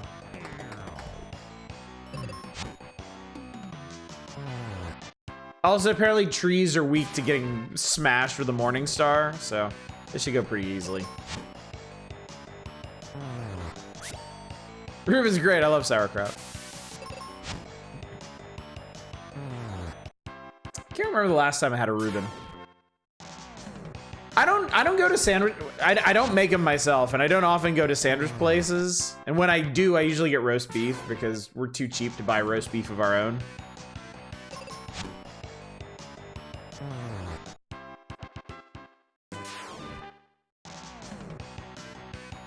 Craving Jersey Mike's. I'm craving Jimmy John's. We did Jersey Mike's. My wife actually had Jersey Mike's for the first time over the weekend. They have like a portobello mushroom cheesesteak, and we got one of those to split, and it was good. I will give them credit. It's good. I'm not a big fan of Jersey Mike's. I feel like most of their sandwiches are pretty plain and whatever. But that portobello cheesesteak was good. Saying trees don't like getting smashed? Funny, isn't it? What town are you bumming around in for Kenshi? I did most of my thieving in Squin, because there's a lot of stuff that you can lift out of Squin. I rolled up to the Holy Nation, the southernmost city in the Holy Nation, and I stole some stuff there. And then I went down into the swamp, and I made it to the main city in the swamp. And then I've gotten maps for the United Cities. So I'm probably gonna head there next. What do I get for cleaning this one out? 816 GP? I'll take it. I guess let's see if I can actually make this ASCII pad work. Oh, hey, there's another battlefield, right? Did you get eaten by spiders in the swamp? Of course I did. But while I'm learning the game, I'm save scumming everything.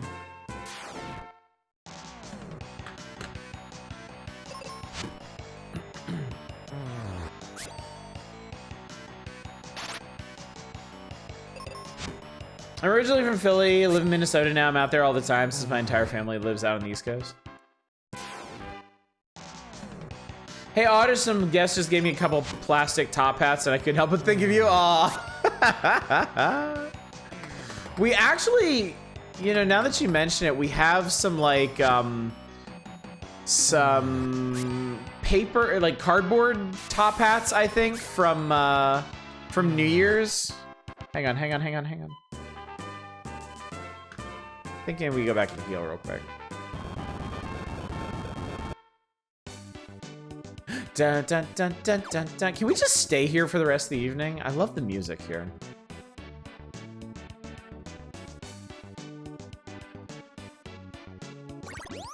Can the gnome wear a paper crown?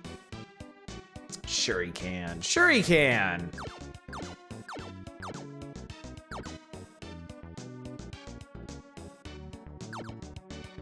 Toot, toot, toot, toot, toot. Anyway, gnome can wear whatever he wants, really.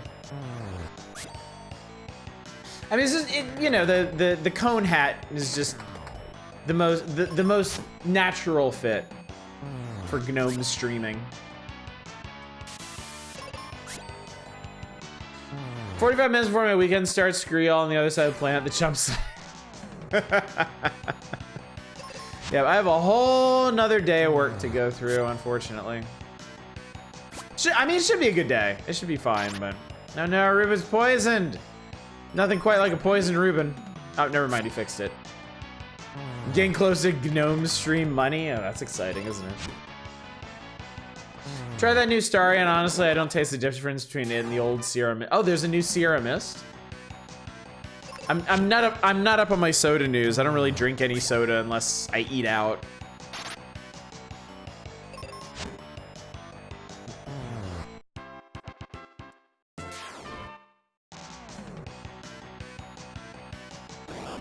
Oh my god, Ruben's been set on fire. Oh, he's fine.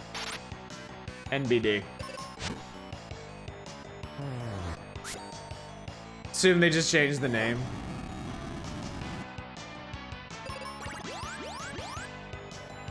What you're saying, he's drink soda every day? My wife would let me do that. My wife sets me up with plenty of food. Really good stuff too. We eat out like I'd say now we eat out maybe twice a week. Usually there's like one night a week where we're both tired and we don't want to mess with cooking or dishes or anything. So we're just like, oh, let's get a pizza or something. And then we usually eat one lunch out on the weekend. Get like a burger or some fried chicken or something. Sierra Mist is discontinued? It's now Starry? Whoa. I had no idea. I always thought of Sierra Mist as one of those like staple sodas.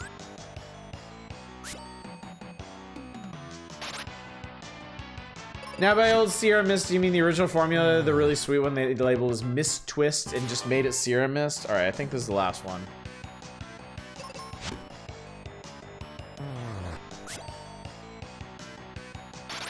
Oh wait, what am I doing? Hang on. I shouldn't... This is called a Flazzard, by the way. I should be using this axe. Oh yeah, axe is way better. I'm so stupid. I should have been using the axe. Clean them out! Got a whole bunch of GPs. Alright, can't go up there because of the boulder. Alright, last battlefield for now, go. Where are these guys? Red caps! Clobber them. Oh boy, what's that? Oh boy. Okay, great. He looks flazzard. Soda facts or pop facts if you're a heathen. Try to limit myself to a couple cans a day, around 600 milliliters. Yeah, we don't keep soda in the house. I don't need it. We don't want to really get the kids hooked on it. My kids didn't drink soda at all, like period, for a significant amount of time. And then hanging out with their friends, they eventually came around to it. They like it, but it's not something they need, so. And my wife really doesn't drink soda at all.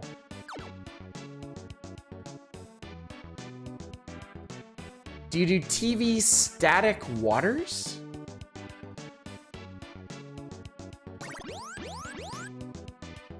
I don't follow.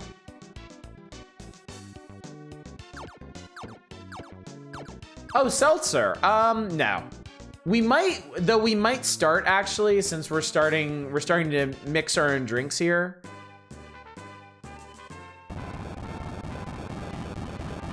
And I think my wife likes seltzer, so she might turn the kids onto it.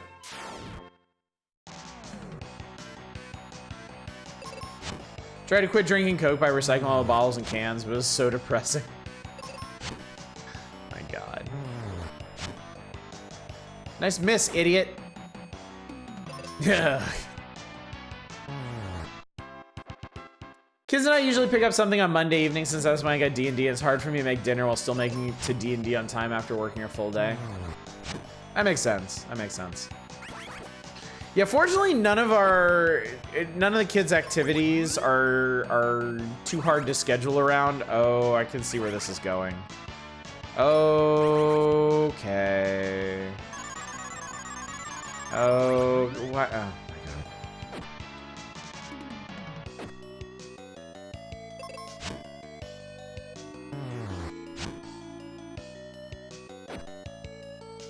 I recommend Pepsi Nitro. It's like a beer soda because of how smooth the foam is. Interesting. Hang on, I'm gonna save. I'm gonna save before this gets any dumber.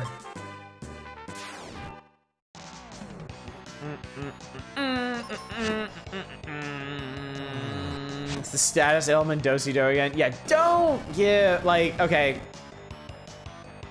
Don't give one enemy, like, multiple status ailments they can inflict unless it's gonna be, like... Unless that's like all they do, you know? And you know what? Even then, don't do it. Even then, just don't fucking do it. Not in a game this simple, okay? In a mainstream Final Fantasy game where you've got like relics and special equipment to give yourself immunity to certain things.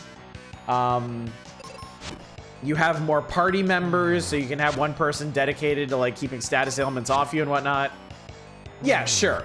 Then you can get creative with like gimmicky status ailment enemies or whatnot. But this, it's interesting because boiling it down to just two characters against three monsters really changes the dynamic. It makes status ailments so much more impactful because it's taking half of your party out of the battle, you know? Debuffs are okay, but not losing the ability to fight regularly. I feel like it took game designers a really, really long time to realize how much players disliked having control taken away from them. I remember watching the World of Warcraft developers learn this in real time. Because they launched their game with a whole bunch of like status effects like stun and blind and stagger and stuff.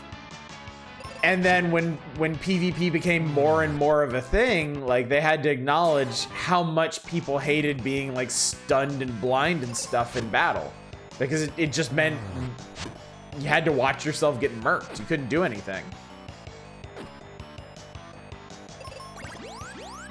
So, and fortunately it seems like a lot of the rest of the gaming world finally came around on that, but man, yeah, these older games where you can just get into spirals of doing absolutely fucking nothing, it's rough.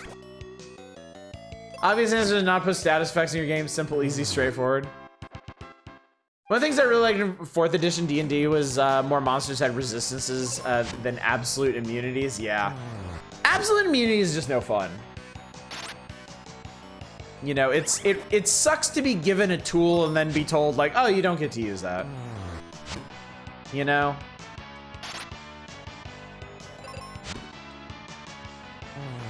Alright, what we got? Clean them out.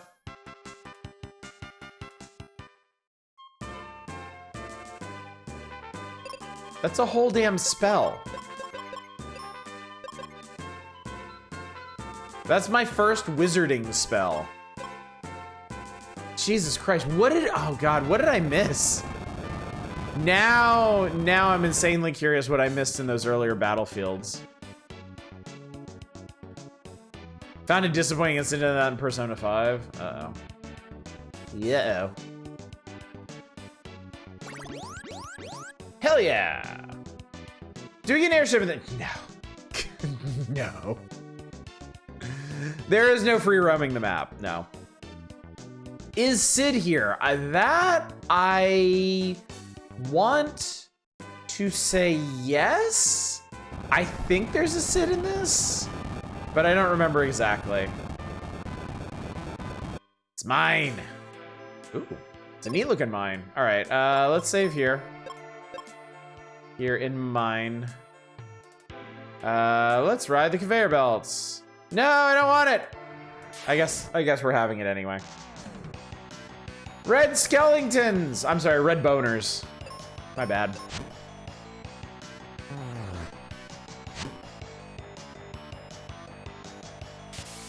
Nice. One of the fusion accidents you can get comes with an array of awesome fear-related abilities. Boost chance to cause fear, group attack, cause fear, and ability to kills enemies afflicted with fear. It's amazing. Except that even trash mobs are immune to fear. That sucks.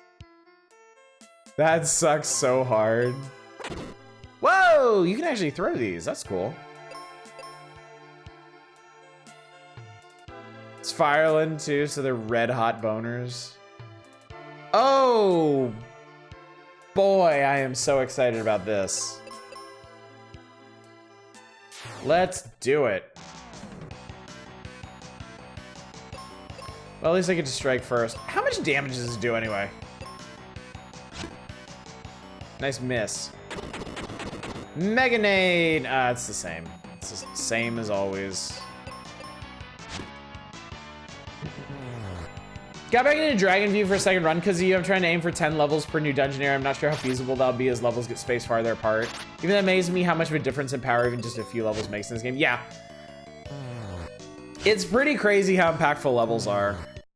Like, it really seems like you are supposed to be at specific level quotas at specific points in the game. It's true, he did say you should just throw the damn bomb. Remember to collect fruit. Fucking fruit.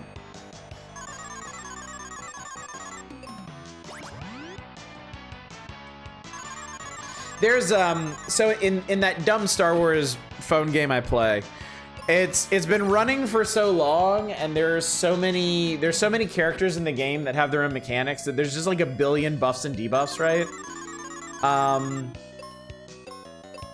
So yeah, there's all kinds of neat teams in the Star Wars game that are themed around different debuffs and buffs and all this kinds of stuff. But one thing that kind of fucked up is in their raids. Like the guild-wide raids that you do against like super bosses and stuff, they're pretty much immune to everything. And it kind of culminated in this one raid where just like literally nothing worked. Like their resistances were so high, you absolutely could not get any debuffs to land, and then they had specifically called out immunities to some of the more useful ones, which like hugely limited the number of teams that you could feasibly run in those battles. Oh, well, he's dead.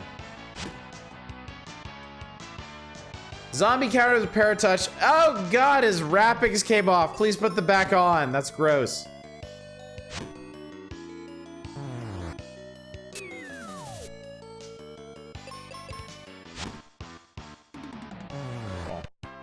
Jabba the Hutt is immune to choking, ironically. That would be really funny.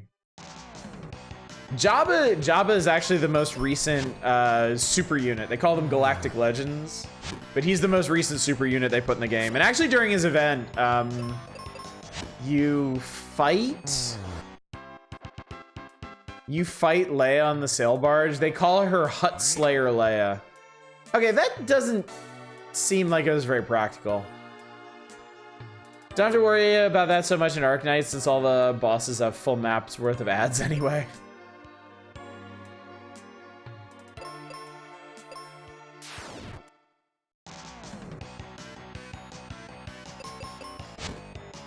If any of you were fans of Star Wars games in like the early 2000s, I just got Starkiller unlocked. I thought it was so funny when they added him.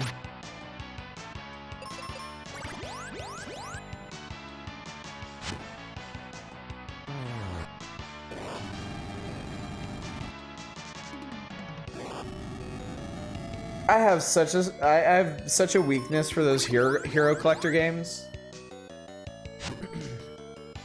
I'm always looking for another one too, but I'm like really picky about them. I just need to know Best Boy Katarn is in it. Yeah, hell yeah. You need him to get Star Killer. You need Kyle Katarn, Dash Rendar, Mara Jade, and Darth Talon to get Star Killer unlocked. Yes, we're talking about Galaxy of Heroes. I've been playing Galaxy of Heroes for years at this point.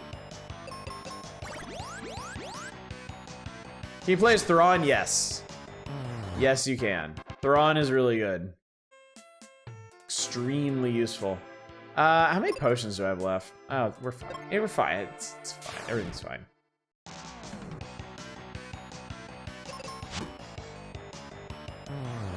I mean, at this point, I feel like they gotta be coming up on like 200 characters or something in that game. It is ridiculous how many characters they have. Can you use Han instead of Dash Rendars are basically the same dude? No, they have very different uses in that game. Han goes really well on a team with Luke Skywalker and Chewie and 3PO. But he's also super useful on his own. Because he has an ability that lets him go before anybody else in the battle. He shoots first, and it stuns somebody. And Dash Rendar has, weirdly enough, Dash Rendar has a specific synergy with the characters from Solo. So like young Han Solo. Started playing that when it was released in 2016. Finally gave it a rest last year. It got to the point where I couldn't keep up anymore. And it just became a time sink. It felt like a chore. Enjoyed it. Finally gave up after 6 years. Never spent a dime on it. That's the way to do those games. That's definitely the way to do those games. Pick them up, play them. Don't spend any money on them. And when you have that moment where you're just sitting there staring at the screen, being like, "What am I doing with my life?" That's when you quit. I did the exact same thing with King of Fighters All-Stars. I loved that game. I absolutely loved that game so much, but it got to the point where it was just too much to keep up with, and it just wasn't worth it anymore. Remember taking the time to collect every character in Final Fantasy Record Keeper, then level them all up to 99? Jesus, man. That must have been a struggle to keep up with. Wow, I spent all that time in one little cave in here. That's great. That's exactly what I wanted. Only character you should shoot first is Greedo. It's Lucas's original vision. It's exactly where he stopped. It was just endless grind. I couldn't do it anymore. I'm definitely not there yet. I mean, I've been playing... I guess I've been playing it for like 3 years now, and I still haven't gotten tired of it. Don't ever play Disgaea Manic. Even kept an office position for my guild, although I keep up with them still.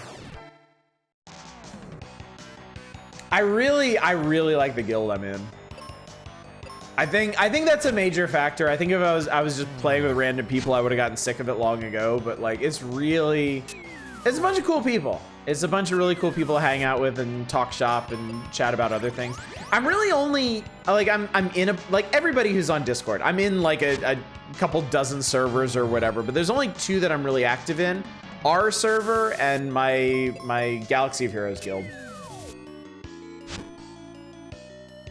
Kept giving so many EXP eggs, I would get new character Krim eggs down their throat and bam, level 99. I do love that. In hero collector games, I love being at the point where you have excess resources and you can just level up whoever you want. I'm not there in Galaxy of Heroes yet. I'm unfortunately still a ways away. But part of my motivation to keep going is that maybe eventually I'll hit that point. Oh, this room looks like a fucking party. Madame Masquerain, hello. We're doing good tonight. Just bumming around in a mine full of fire lizards and plant people.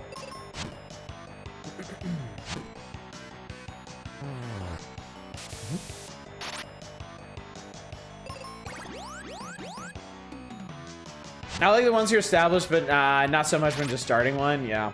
I mean, the thing about hero collector games is a lot of them are really rough starting out. Like, my guildmates have told me stories about Galaxy of Heroes when it first launched, and I think I would have hated it.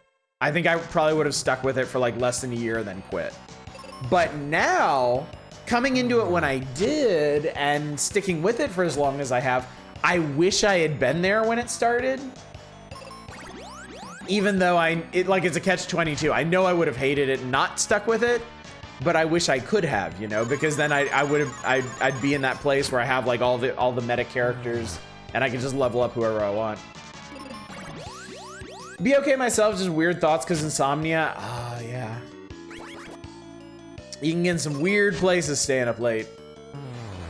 You wish you'd been there to quit? Yeah, oh, cool. There was no reason to go this way. I love it. I remember when they came with the first raid, the Rancor pit. That was wild. Wow, yeah. I started... Chaos, if you can remember, I started...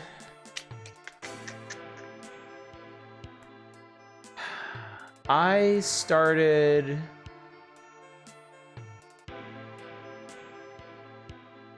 guess right before they added Sith Eternal and Jedi Master Luke Skywalker to the game. So I started after they introduced Galactic Legends, but I wasn't there when they put Rey and Kylo in.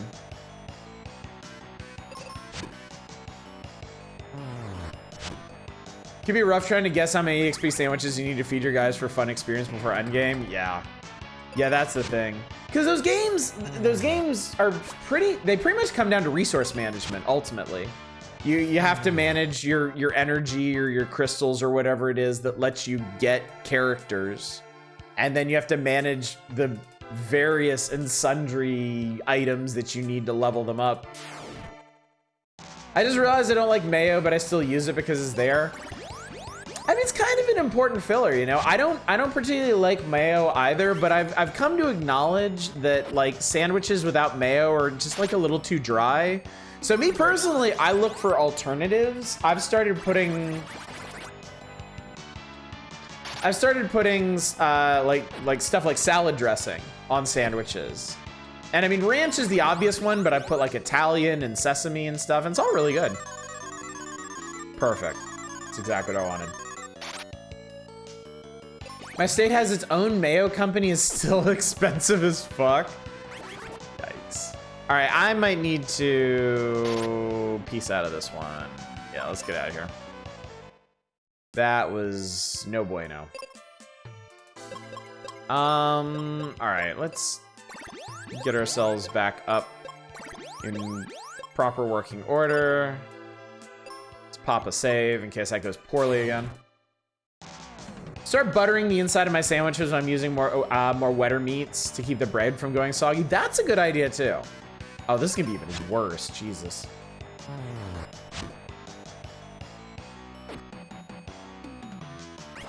I think the problem I'm having with this party is that Ruben is obsessed with healing the player's statuses, which is fine. Except if he would just straight attack, he could just clobber them all to death before the statuses even end up mattering. Although I suppose at some point we have to run out of heal potions and then he'll stop doing that.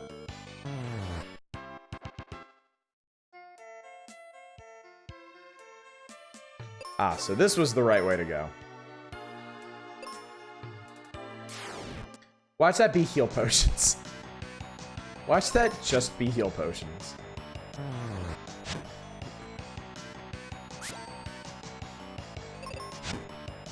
The other thing with sandwiches is I've gotten creative with herbs and seasonings. Like I've started. We've got. Oh no, we don't want to do that. Ha! I can just bypass that guy. Fuck you. I have bad memories of butter. It probably doesn't help them. Lactose sense. Oh yeah, yeah. Then you're gonna want to stay away from that for sure. Yeah, I would say salad dressings. If you're not a big mayo fan, but you still want something to put on your sandwiches, I would say experiment with salad dressings. You're sure to find something that's gonna entice you. So you try the sweet sandwich from Pokemon, butter whipped cream as a condiment, and apple slices cut thin and banana slices. Oh, that's going the wrong way. Seasoning food is cheating. Just eat raw meat and flour like just eat flour.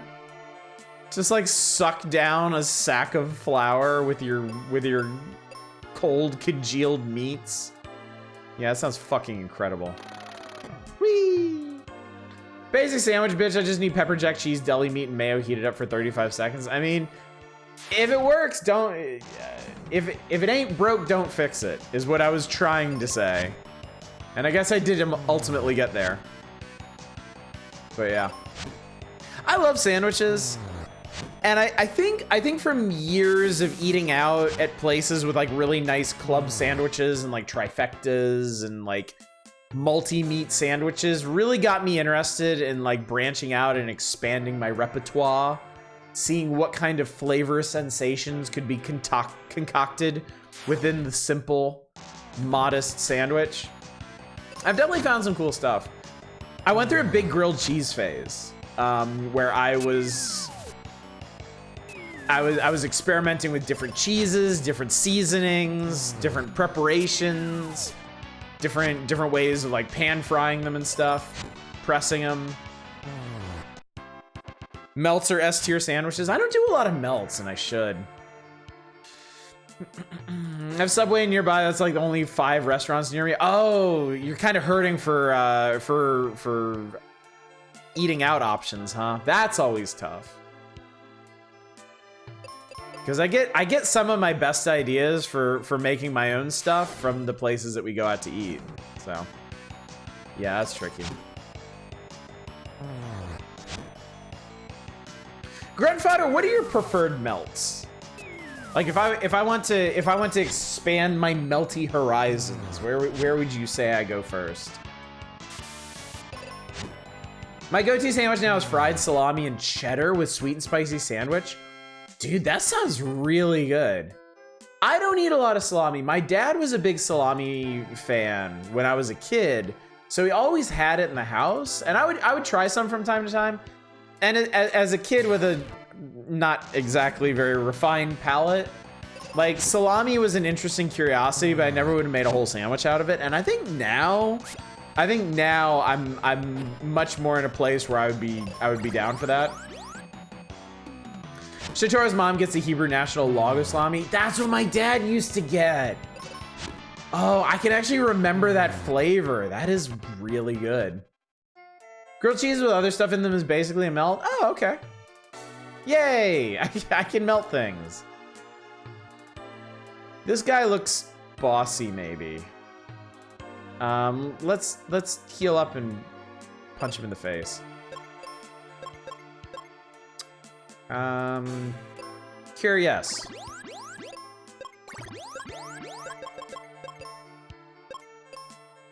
I like salami, pepperoni, pepper jack cheese, toasted with tomatoes, Spanish oil, and vinegar. Like, that's the only sub I get from Subway. I mean, that sounds quality. That sounds really quality. Hello! It's a gin. Excuse me. Out of curiosity, let's try our wizard spell. Let's see what thunder gets done. Alright, well, we don't have to worry about that guy. Crack-a-boom! Alright, that was, you know, that happened. Ooh, okay. Okay. We may have to lean on Ruben for this one. Actually, you know what? You know what? I'm gonna put Ruben on manual because I think he's gonna be really stupid in this fight, and I really need him to not be stupid.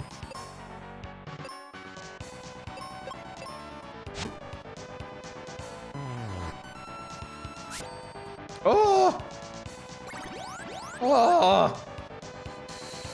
Really, pepper jack cheese is the only cheese my body is like, yeah, this is okay for dairy. I mean, if you're gonna be good with one kind of cheese, pepper jack, I feel like you're pretty fortunate. I think you're pretty fortunate to have landed on pepper jack. It's good stuff. I'm a big fan of like so many cheeses. Like American, provolone, Swiss, pepper jack, Colby jack. I love cheddars. Like every kind of cheddar that's out there, I just adore them.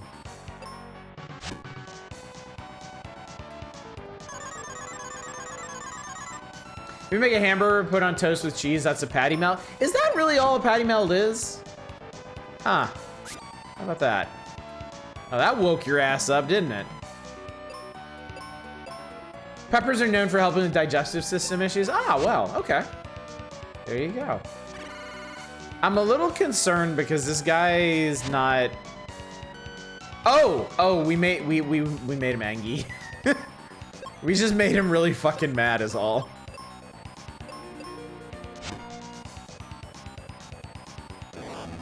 Cook.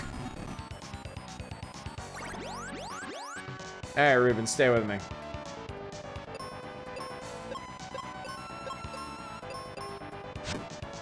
Critical. Jesus, that's a crit. Oh. Okay, that's neat. Firehouse Subs makes the best hot sandwiches. I don't have a Firehouse Sub near me.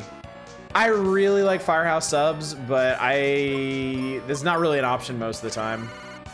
There's a Jersey Mike's near my house, and there's a Jimmy John's near my work.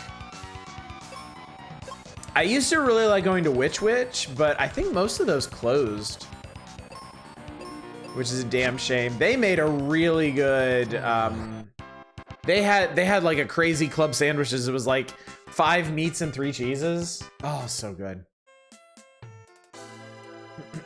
I like his smile. It's like the Mona Lisa. I do know why I'm back in my insomnia phase. I decided to cut out soda this year as my New Year's resolution. Oh, well, good for you. Good for you. I used to drink a lot of soda when I was younger, and I don't anymore. We don't keep it in the house. My wife, my kids don't drink much soda, so. We're close enough to blow up the boulder. Dad, stand back. That's how that works. Okay, sure. We did it. Ruben, I knew you'd save me. Please head home to Mom. Right, you two be careful. Dickel, let's return to Firebird. No regrets about our character name. None whatsoever. Rip that one battlefield, yeah. Rip to a real one. Why don't they carbonate cough medicine? I could see some problems. Back on the Southern sweet tea phase. My dad drank a lot of sweet tea.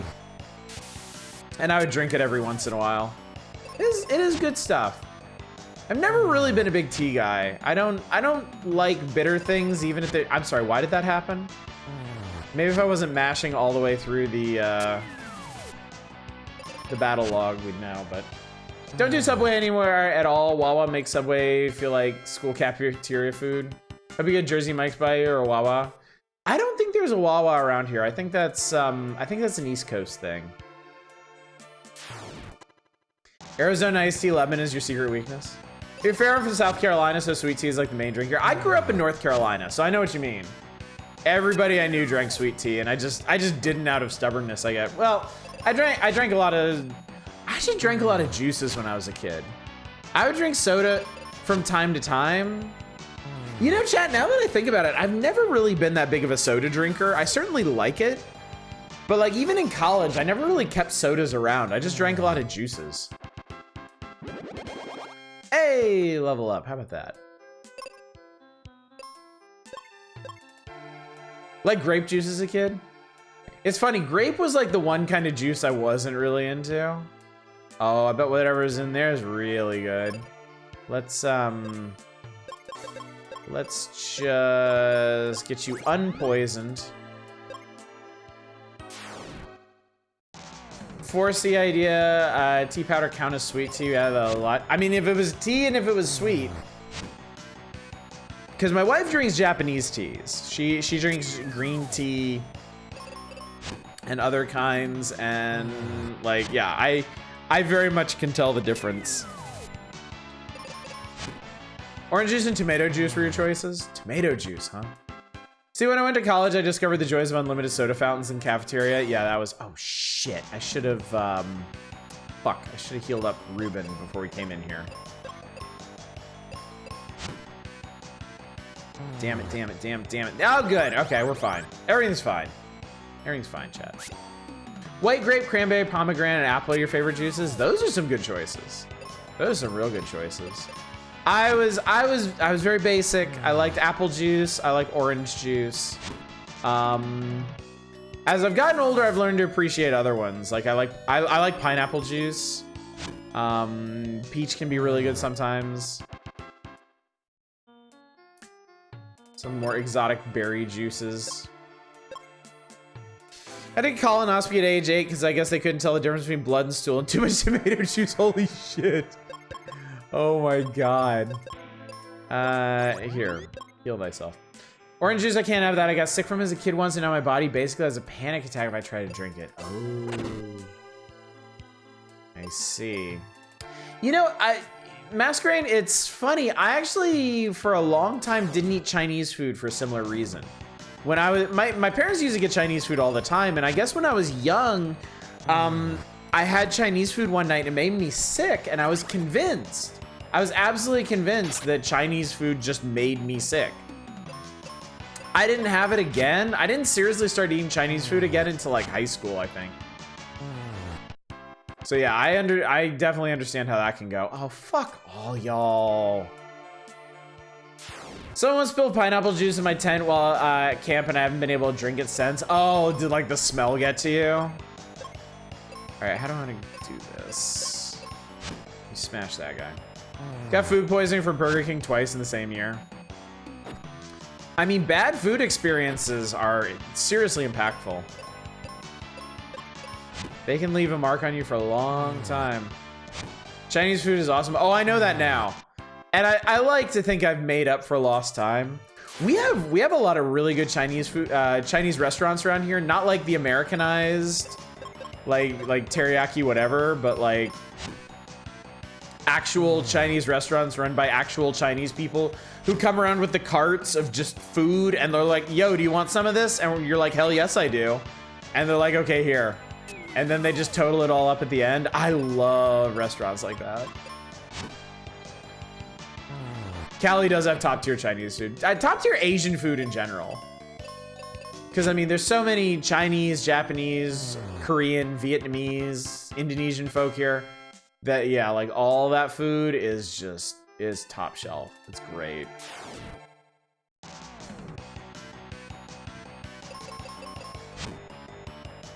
Shitoro and I are going out for a birthday to a hibachi. It's your first time. That'll be really fun.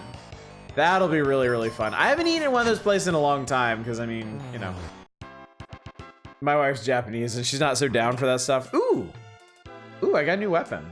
Neat. And it sounds like this is going to inflict charm on enemies when I use it.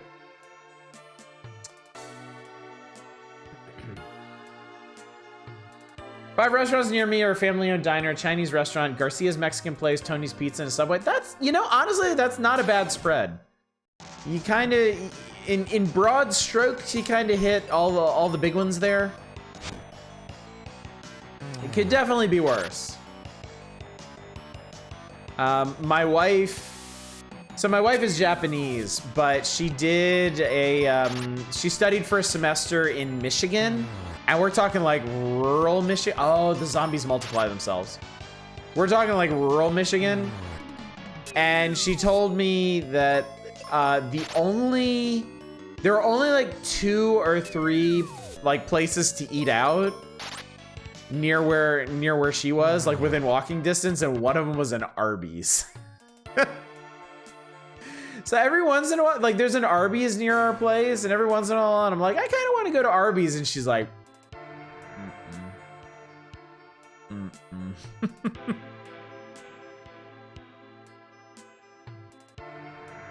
I hate my brain. You said Chinese, Japanese, my brain immediately went dirty. You got a funny stories about Arby's? Lay it on me. I can't wait.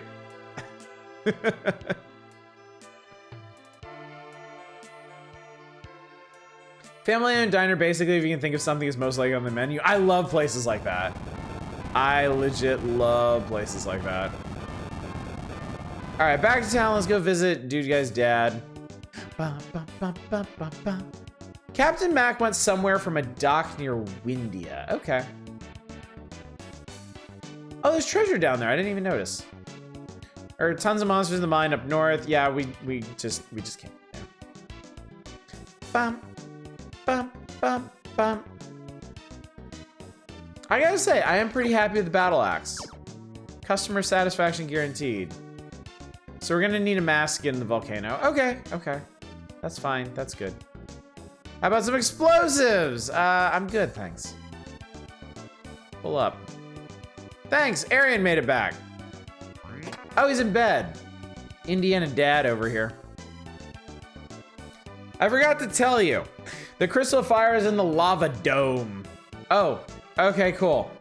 Arby's, Chick-fil-A, and Starbucks are fast food place. I never tried Arby's because of horror stories. Chick-fil-A because I was an adult with a brain when they hit my area in CT. And I don't like coffee, so I never went to a Starbucks. All fair, eminently fair. I would never, like, I'll never try to argue you into trying Arby's. I honestly like it, even knowing what I know about Arby's. I do enjoy their faux roast beef sandwich from time to time.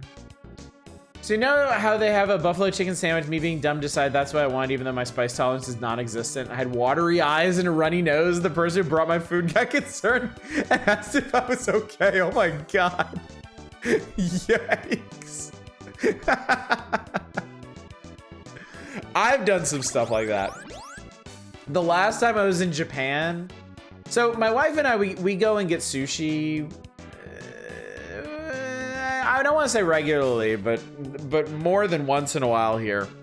And sushi places in the United States don't put wasabi on their sushi by default, right? I totally forgot the last time I was in Japan. That's not generally the case in Japan. Here we go. And man, I went to this nice sushi place run by this cool Japanese guy who doubtless been making sushi by hand for like 30 or 40 years. And I ordered myself just a whole course of sushi, just the whole thing. And man, it was all just fucking loaded with wasabi.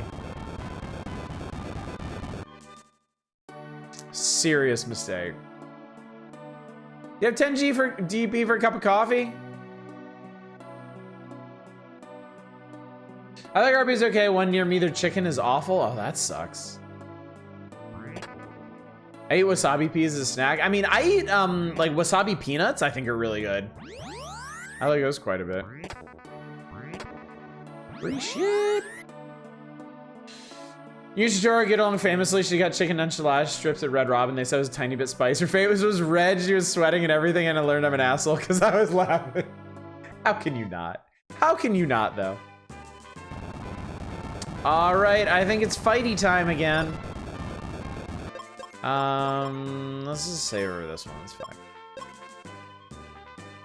Fighty time, go! Oh, it's a ghost! Wait, it literally is a ghost. Is Ghost weak against getting clubbed in the face? Oh, they kind of deflate when they're hurt. South Carolina has a couple different chicken fast food places, like they're just there. I mean, yeah, like fried chicken is big. Fried chicken is big there. I remember we had what? I mean, just in terms of like fast food chains, there was KFC, there was Hardee's, there was Popeyes, and there was Bojangles. Oh my god, I have not thought about Bojangles in a hot minute.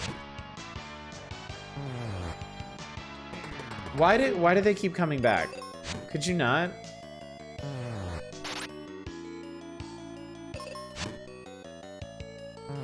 Why are we constantly confused? Actually, can you stop for a sec?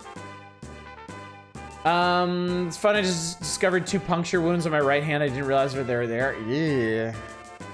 Yikes. Can Ghost really die? I mean, we seem to be doing a pretty good job of it. Don't like to toot my own horn too much, but we're cleaning them out. Zaxby's. Zaxby's made it to North Carolina like after I moved out. But my parents went to Zaxby's a lot. Yeah, chicken chain over here called Zaxby's. Yeah. My parents have talked to Zaxby's a lot. Oh, well, this fucking sucks. I think one of the last times I went to visit them while they still live in North Carolina. My parents live here now, in Cali. But one of the last times I went to visit them, I think they took me to Zaxby's, and I remember it being good. We have Raising Cane's here, and Raising Cane's is amazing. Raising Cane's is super good.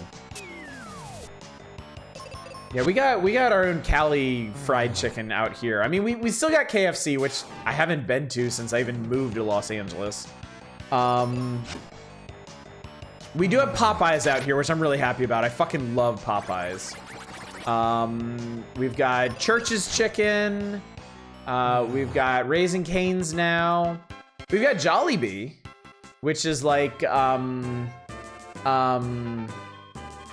fuck.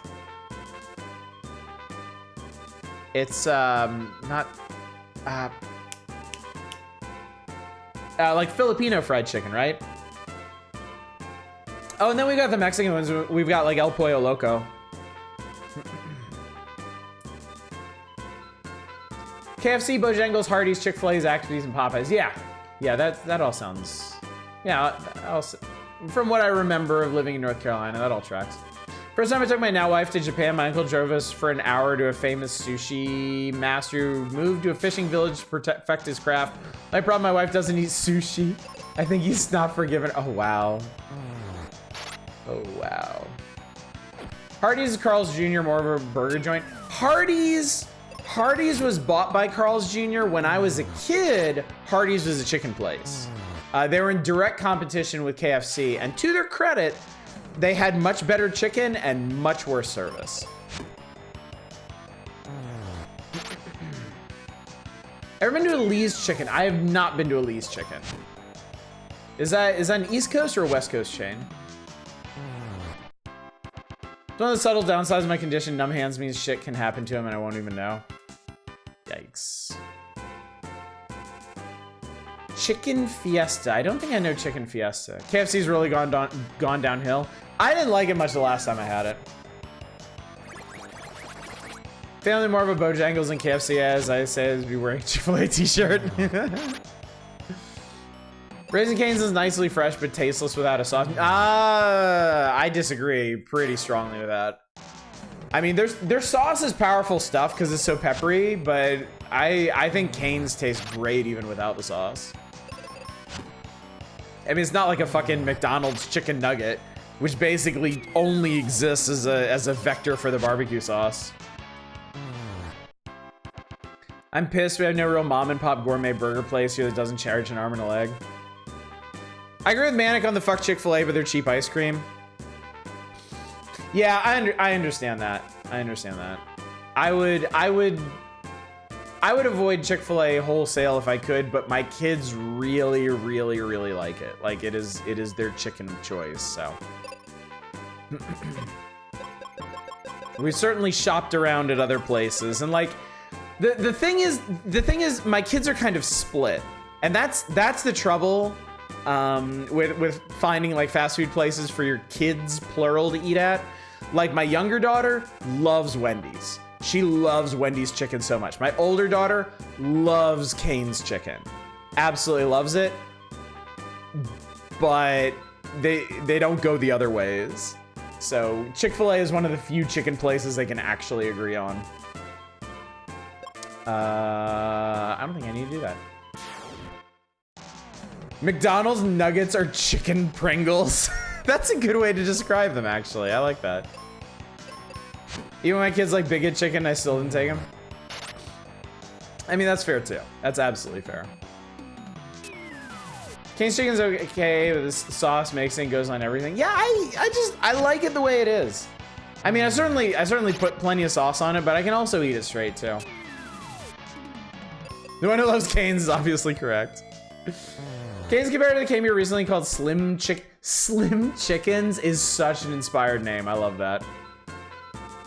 Like 20 sauces. I wasn't even paying attention to what I got for cleaning them out, but fuck it, whatever. Wendy's my mortal enemy. Their doors are with the amount of times I've gotten hurt by them. Oh no. Oh no. I shouldn't, but one day I'll try a Chick-fil-A sandwich. I want to see what the fuck the hype is. I mean, look, just so we're absolutely clear, I'm kind of in the same place with fast food and moral consumption as I am with video games. Like, you gotta make your own calculus on it, because there's definitely an argument to be made that, like, your own personal spending habits aren't going to make a notable difference in whatever business you're choosing to frequent or not frequent.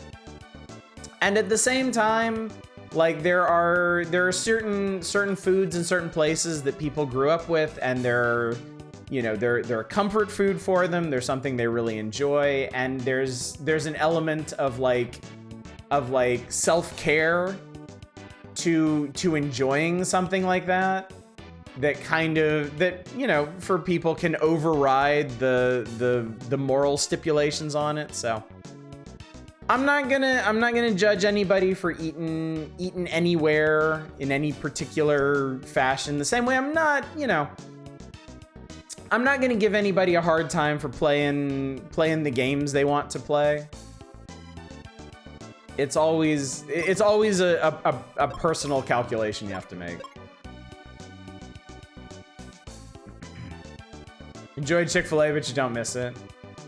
At Chick-fil-A and you still don't know what the hype was about.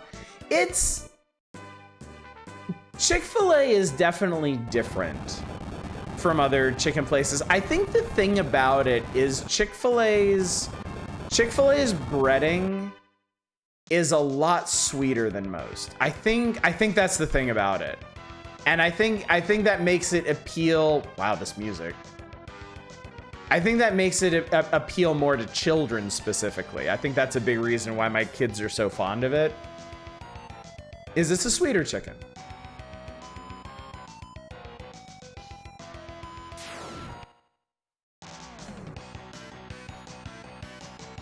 They brine their chicken in pickle juice or something. Yeah, it's something like that. I also think there's a ton of sugar in it. Just straight up shitload of chicken. Well, of course there's a shitload of chicken in it. But I think there's a shitload of sugar in it as well. Don't get Popeyes. Never enjoyed them. I'd rather have KFC. And again, not because KFC is any hot shakes. So look, like, Popeyes is like, it's all like Cajun spices, basically. So if that's not your bag, then yeah, it's definitely not gonna appeal. You know what? Why don't we roast these guys?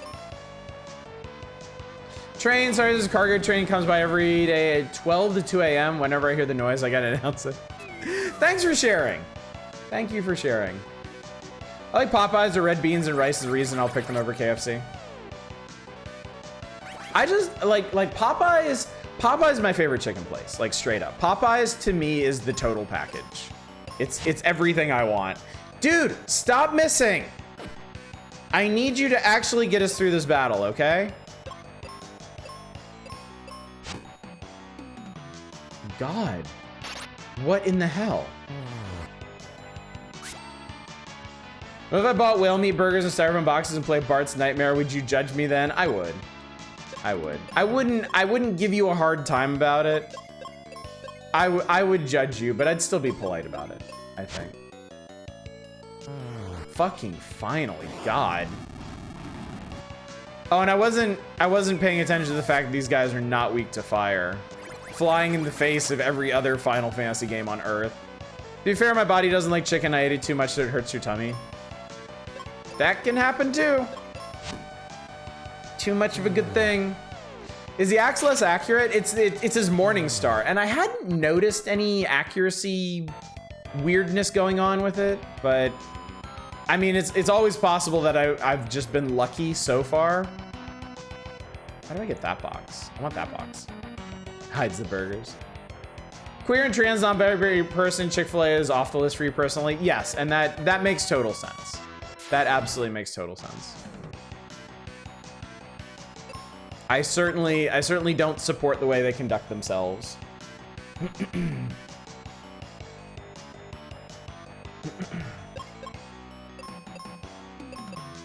Mostly I miss Pioneer Chicken. I absolutely loved their chicken when I was a kid. No clue now is actually as good as I remember it, just nostalgia. They're the crispiest chicken batter ever. I've never heard of that. Pioneer Chicken. Where, Lodra High, where was that located? Like, what part of the world? Is there an accuracy stat? That's a good question. Status. There is an accurate. Okay, this is stupid. Ruben's accuracy is actually higher than mine. His attack is like double. Jesus. Legit though, my favorite chicken at the moment is a cheap frozen Chinese TV dinners, like it's mainly rice and veggies and the limited breaded chicken in them. They can be really good, yeah. If you get the right brand, yeah, they can be super good.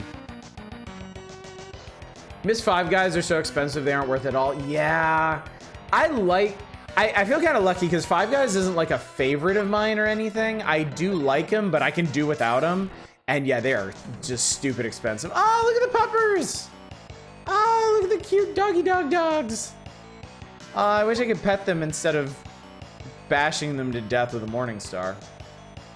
I thought they were a national chain, but I grew up in the San Fernando Valley. Ah, okay, so they probably would have been gone before I ever moved out to California. Had Five Guys once or twice, decent food, but holy shit, that price. I tell you, what's even crazier than Five Guys is Shake Shack. Shake Shack is the most overpriced burger I have ever had in my life. And unfortunately, it is good. It is good, but it is absolutely not what they charge for that shit. It can be like 15 to 20 bucks just for a meal. And it's a regular size burger, regular size fries, normal human size drink, not like the fast food chain medium that's like bigger than your head. Perfectly normal burger meal. Legit good, but my God, so overpriced. There's a Shake Shack within walking distance of me. Oh, look at that. They raised a little white flag on their tail. Oh, that's so sad. Never been to Shake Shack or In-N-Out Burger. We don't have them out there. In-N-Out, I would wholeheartedly recommend. I know there's always a lot of bloviating when In-N-Out comes up. There's always got to be somebody who's like, I don't like In-N-Out. They're overrated and whatever. If you don't like In-N-Out, that's fine. But In-N-Out, no matter what you say, In-N-Out is special. In-N-Out is a very special burger. In-N-Out is surprisingly good for how cheap it is. I think it's just the way they run that business. I think it's just how they decided to. It's like In-N-Out. Okay, look. In-N-Out is the $1.50 Costco hot dog of burgers. It is surprisingly good for the price and where you get it from.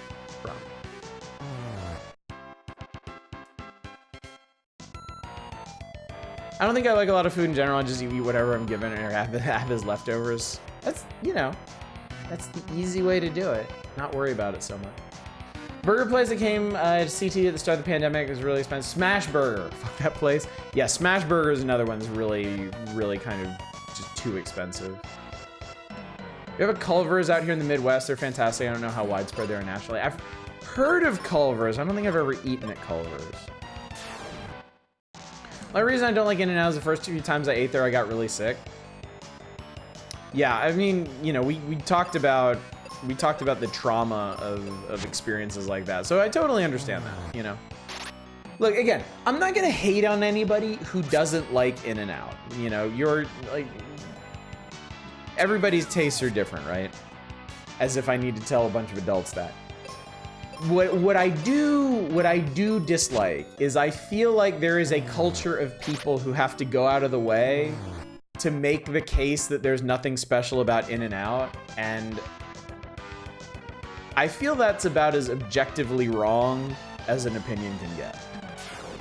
If you don't like it, fine, but it doesn't need to be a crusade against it. And nobody here does that. I'm just telling you the experience that I've had elsewhere on the internet.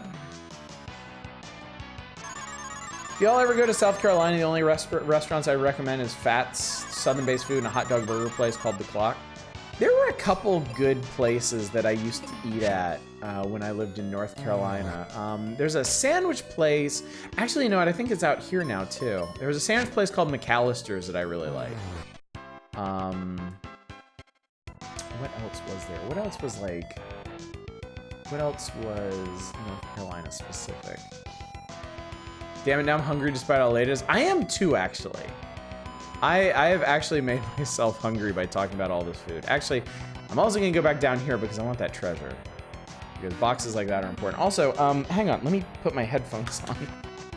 My earbuds died and I just kind of took I just took them off and then just didn't replace them. Because I'm having such a good time talking with you, chat. Tonight is some peak conversation night, I gotta say. So limited takeout options, I just make my own food or just buy those cheap frozen meals. Yeah, kind of inevitable when you don't have a whole lot of options. We, on the other hand, out here, like in the South Bay of Los Angeles, have like just infinite options. And Madam Masquerade, thank you so much for the follow. It's been an absolute pleasure talking to you tonight. Hopefully we'll see more of you in the future. Having McAllister's about 5 minutes from me. What's your take on McAllister's, Manic? I remember really liking it, but that was back in college, and I don't know how my taste might have changed.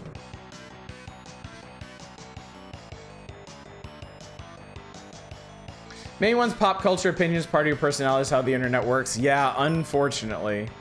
Big fucking unfortunately. McAllister's Deli is fine, just kind of a sad Panera with big iced teacups. Aw, I liked it. I liked it when I was in college. Sad Panera.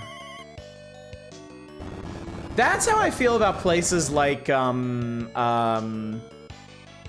in the Box. Jack in the Box to me, Jack in the Box and Burger King are like the two really sad burger places for me now. Like, I don't even like stepping in those places. This is maybe bad if we don't take this guy out like now. Okay, there we go. Need a drink refill, don't forget to hydrate everyone. Yeah, good point. Good point, madam.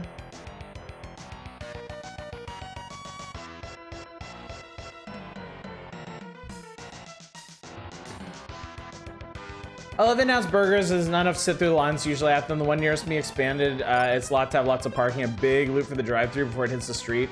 Most evening, the line still goes down the street. On Friday nights, the line will be more than a block. In-N-Out is the only burger place that I will sit in a drive-thru line for 45 minutes for food. I am well and truly willing to do that any day of the week. Because it is good. Jack in the Box is doing pretty well where you are. It's probably ooh. I found the racist spell.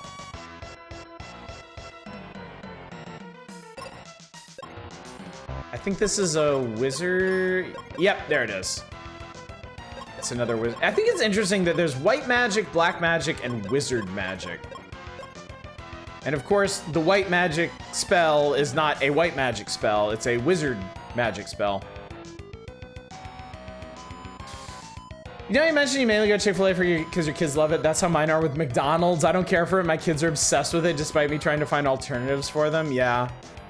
Sometimes it just makes no sense, you know? My kids are not McDonald's kids. We've taken there a couple times when they've had like promotional stuff that they've been interested in, but they do not go for the food. And in fact, last time I had McDonald's was around Halloween because they brought back the Halloween buckets and we wanted to get Halloween buckets. But my kids didn't actually want to eat McDonald's. So we got 2 kids meals and I ate them both. They are not McKids now. And you know what? I'm fine with that. I am fine with that. We have so many better options here in Los Angeles.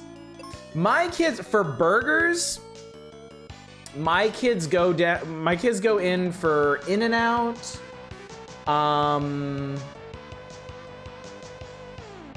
There's a place here called Burger City Grill they really like.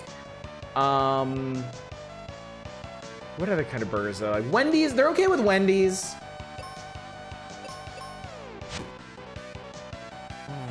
I think they've tried a Carl's burger and I think they were okay with it, but I'm the only one in our family that eats at Carl's. They're too big and greasy for my wife. Yeah, Manic, I remember you posting about McDonald's. That was a fucking horror show. Billy's now gotten them to stop eating burgers at McDonald's, so that was the first step. Now I can keep trying to find other options on their wavelength. I think if you can find, so here's the thing for me. There are kind of like different, I think there are different like classifications of burgers. I think there's like different styles of burgers that you can kind of chart. I can't put this controller down or otherwise I'll never go back to the game. So like, to me, there's like McDonald's burgers, there's Wendy's burgers, there's Burger King burgers, and there's the fancier burgers to me seem like steps up from there, you know? So like, what's a good example of this? Somebody mentioned Smash Burger earlier. Smash Burger to me is like a really fancy Wendy's burger. Like the taste profile is similar, but like just better ingredients, right? So I think the thing I'm getting at is if your kids are really into McDonald's, I think there's a flavor profile that they like that a better burger place can entice them with. You just gotta figure out what that is. Is Rally's out here in SoCal? I forget. Yes. I think if I remember correctly, it's Rally's on the West Coast and Checkers on the East Coast. Flavor profile is called sugar. I mean, McDonald's burgers are not that sweet. Not like Burger King. Burger King has probably the sweetest burgers I can think of. And I think part of that is that fake flame broil they do. And the other part is like their bread. Whatever bread they use is like weirdly sweet. There's a YouTuber called The Burger Scholar who talks about burger types and cooks them. I should look into that because I'm fascinated by this stuff. Pete's Diner, the family-owned place, just makes chili cheeseburgers. Okay, the food flavor changes depending on who's working there at the time. Fantasy soda.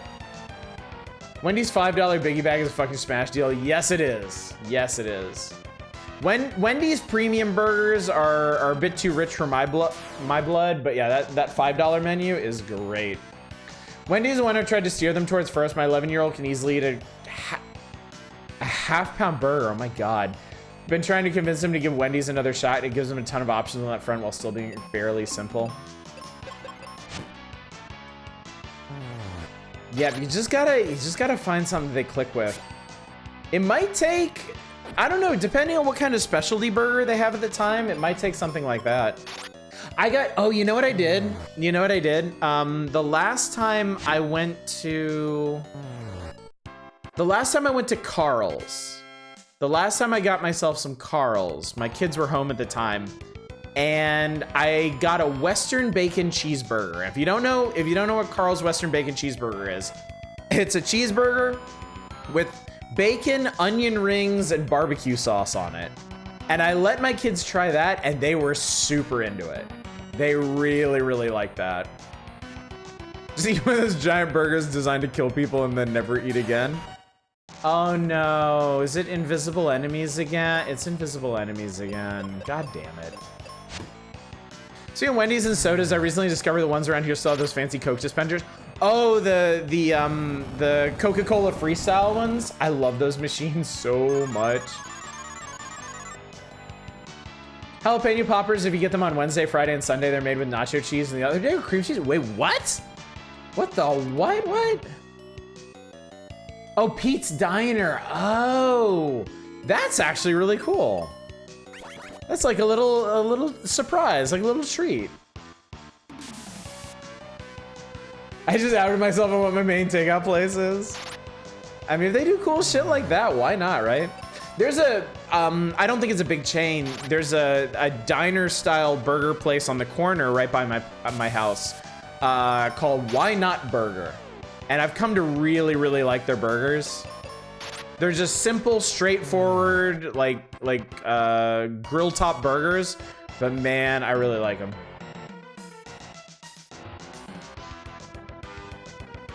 Wendy's on your list or your conscience won't let you eat their places. Yeah, I remember. I remember you bringing that up.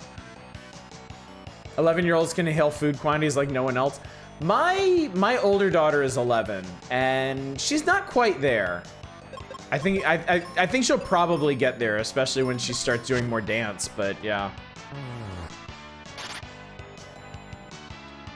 It werewolf, but where is it now? That's a what wolf? What about why wolf? Why wolf? Family owned place near you, like I go so much for a free slice of pie. I have to suffer with Burger King because I'm outvoted on whether it's good or not. Oh, Fury, I feel for you. Last time I went to Burger King, it legit made me sick. I do not do the Burger King anymore. I think we need to go up the other side, maybe.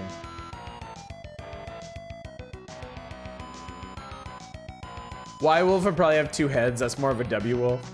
You go place in Arizona and made chili burger. There's basically a bowl of chili with a burger patty and some bread on the side. Chat, I am legit shocked at how hungry I've made myself having this conversation with y'all. Like my stomach is like, my stomach's gonna come after me in a minute.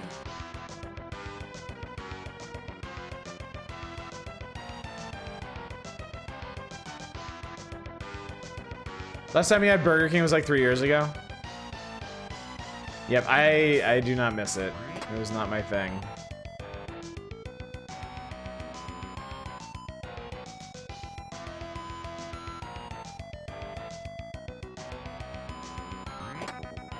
You know, I remember a guy in town mentioned that there's like a mask that will let you see through the smoke on the volcano.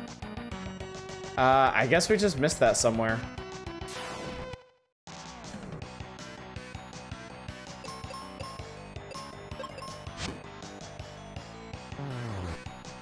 Makes me wonder where the secret item to see in the Ice Palace was. Probably in a battlefield. I've done all the battlefields in this area though.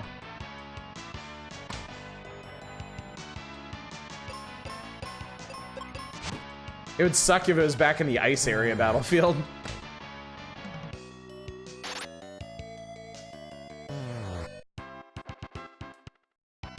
Y'all can make me eat my leftover spaghetti.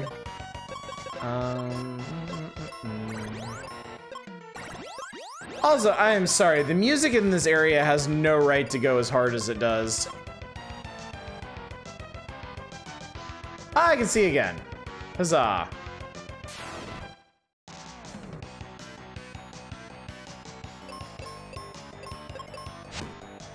Anytime I had Burger King, I always had a couple fries mixed in with my onion rings. I don't know if it was just the one I went to, but it always happens. That's a nice little treat, isn't it? You moron. Lucy's are just a fact of life. Speaking of music, it goes harder than it needs to. I listen to Steriden OST at work. It goes so hard. I remember from when I played it. Yeah, it was super good.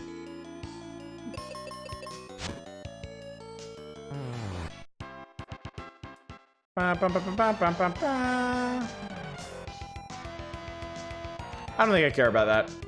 Whatever it is, I don't care. I want this box, though. Maybe this is the mask? Maybe you actually have to, like, make your way up through a chunk of this first? Damn, that's a crit. The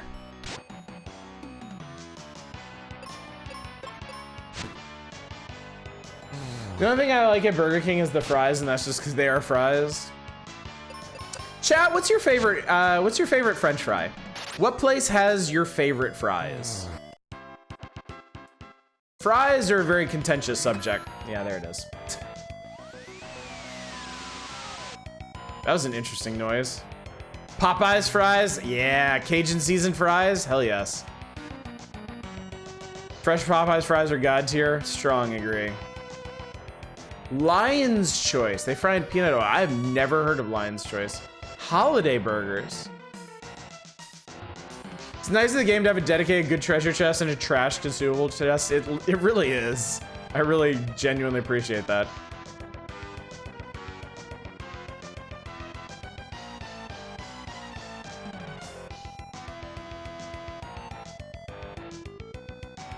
Probably Penn Station. Don't know how widespread that is. I think probably my favorite fries are from, wait, no.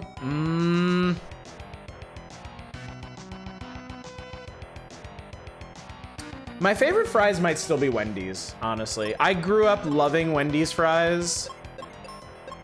And even though they changed the recipe somewhere along the way, they still kept what I really liked about them. Not a big fries person. I think it's just a family thing. I mean, that's fair. And also probably healthier for you. Sometimes the fries are the worst part of the meal. Even worse than the big greasy burger. Trails also does that. Anything with equipment in is red. That's handy. Hat's chili cheese fries. Lion's Choice is a roast beef place. Kind of an Arby's-like, but the quality is a bit higher. I would love to try that. That sounds nice. All right, let's just kind of scoot past these people. Almost forgot Tommy Burgers. Chili cheese fries are toxic in the best ways. That place I mentioned, Why Not Burger, also has really good fries. And I am partial to In-N-Out's fries if they are cooked well. If they are undercooked and floppy, I mean, undercooked fries are always a sad experience, but In-N-Out's fries in particular are like extra sad and disappointing if they're undercooked. Family doesn't use our salt either, so anytime I get fries at a fast food place, they're so salty. I know what you mean, Masquerain. I definitely agree with that as well. Another reason why I'm partial to In-N-Out's fries, they don't salt them very much. They always seem significantly less salty than other places' fries. Is extra cooked fries an off the menu thing in In-N-Out?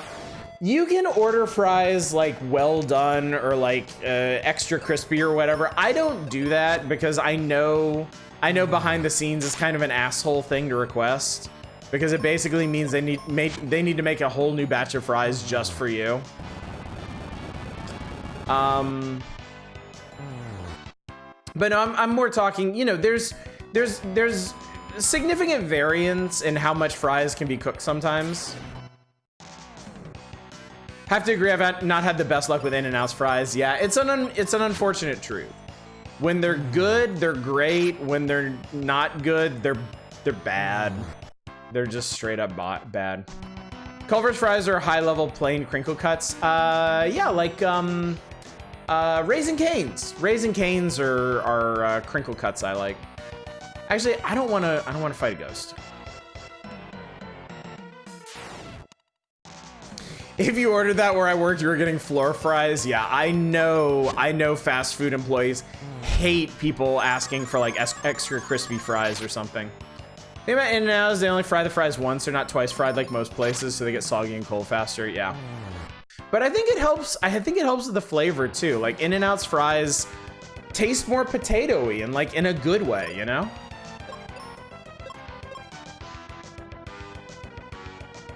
Minor confession, that McDonald's thing, I promised myself I wouldn't eat there for at least 6 months. That 6 months thing will end in a week or so.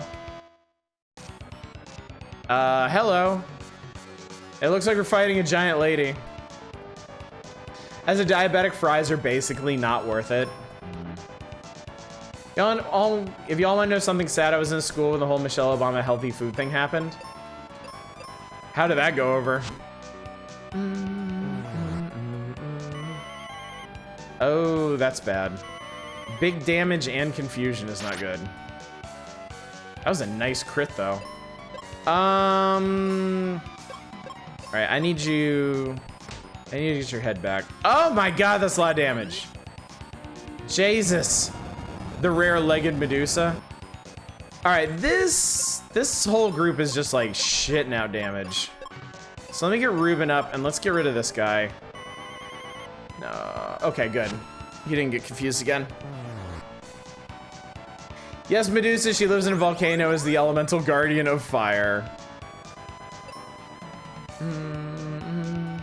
Medusa did not lose her legs. She had snake hair, not a snake body. I think in a lot of modern media, she's portrayed as an actual like Gorgon.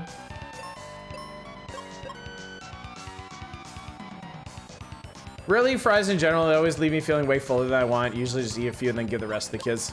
That's also a good way to do it. Split them with your kids. That way you can keep yourself from overeating on them. Poison snake. Somehow they didn't poison him. All right, let me go ahead and get Dickel healed back up. Parasnake. Oh, so she just has like a whole repertoire of status effects. Okay, that made a difference, I think. Yeah, or Lamia.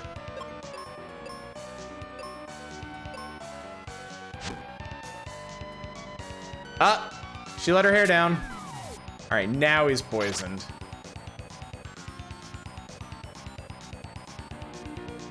Let's, I'm not too worried about the poison, honestly. I just want to heal him up.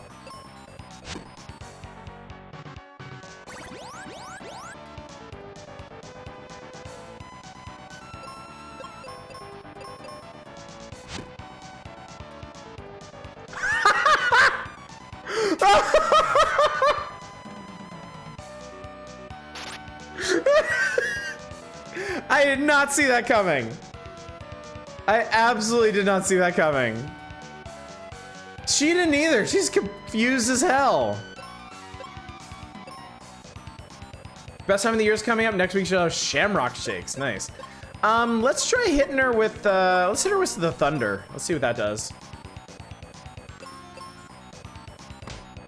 Snakehead. Ow. Crack-a-boom. Strong against thunder. Okay, well, that didn't help.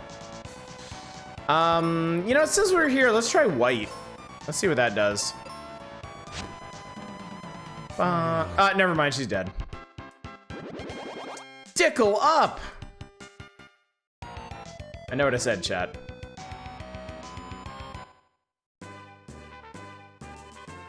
Well, we just fucking leave?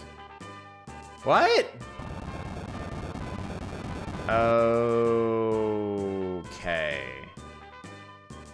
Let me go back to town real quick. I don't know if this is a full dungeon or just a boss fight or an encounter or what. Knocked her to pay off. Never apologize for Dick. I apologize for nothing. Bum bum bum. Bum bum bum. It's when you could call a spell holy, yeah. A nice elevated Dickel.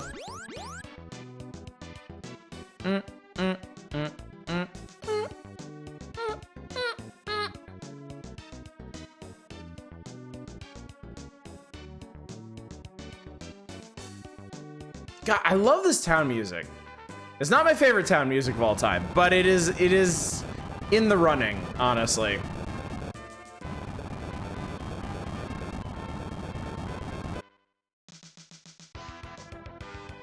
All right, this is a whole dungeon. Yeah, this is gonna be a whole thing. Okay, chat, I think we're gonna stop here.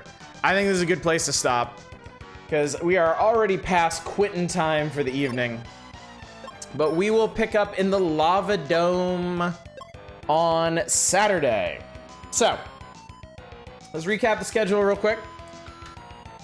It's that time. I don't know if it's just me. I'm an almost 23-year-old. I like movies and retro games more than the new ones that are coming out. It's a big reason why we do what we do on this channel, Madame Masquerain.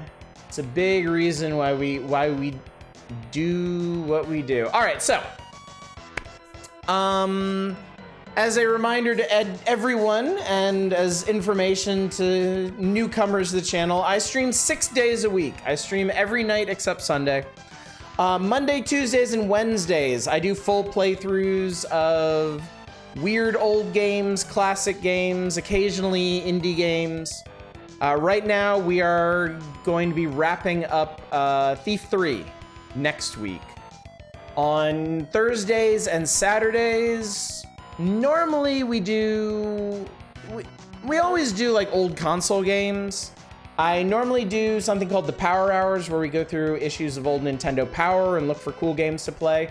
This is a special engagement because I wanted to run back through this game because it's been a long time since I last did.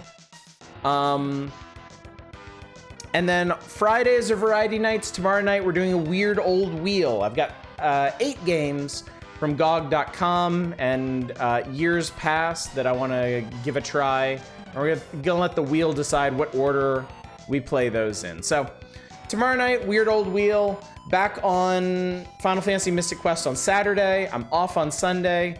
And then I think we finish up Thief 3 on Monday. And then after that, you know, we'll see what happens. So. And now that I've rambled at you fully, let's go find somebody to raid, shall we? I just want to show you this weird old wheels. That's not the only weird old thing I've got to show you. Let's go, huh? All right, well, this is a rare pleasure that we might as well take advantage of. Slow Beef is up and is playing Minecraft. So let's go hang out with Slow Beef for a bit and see what in the hell he's doing here.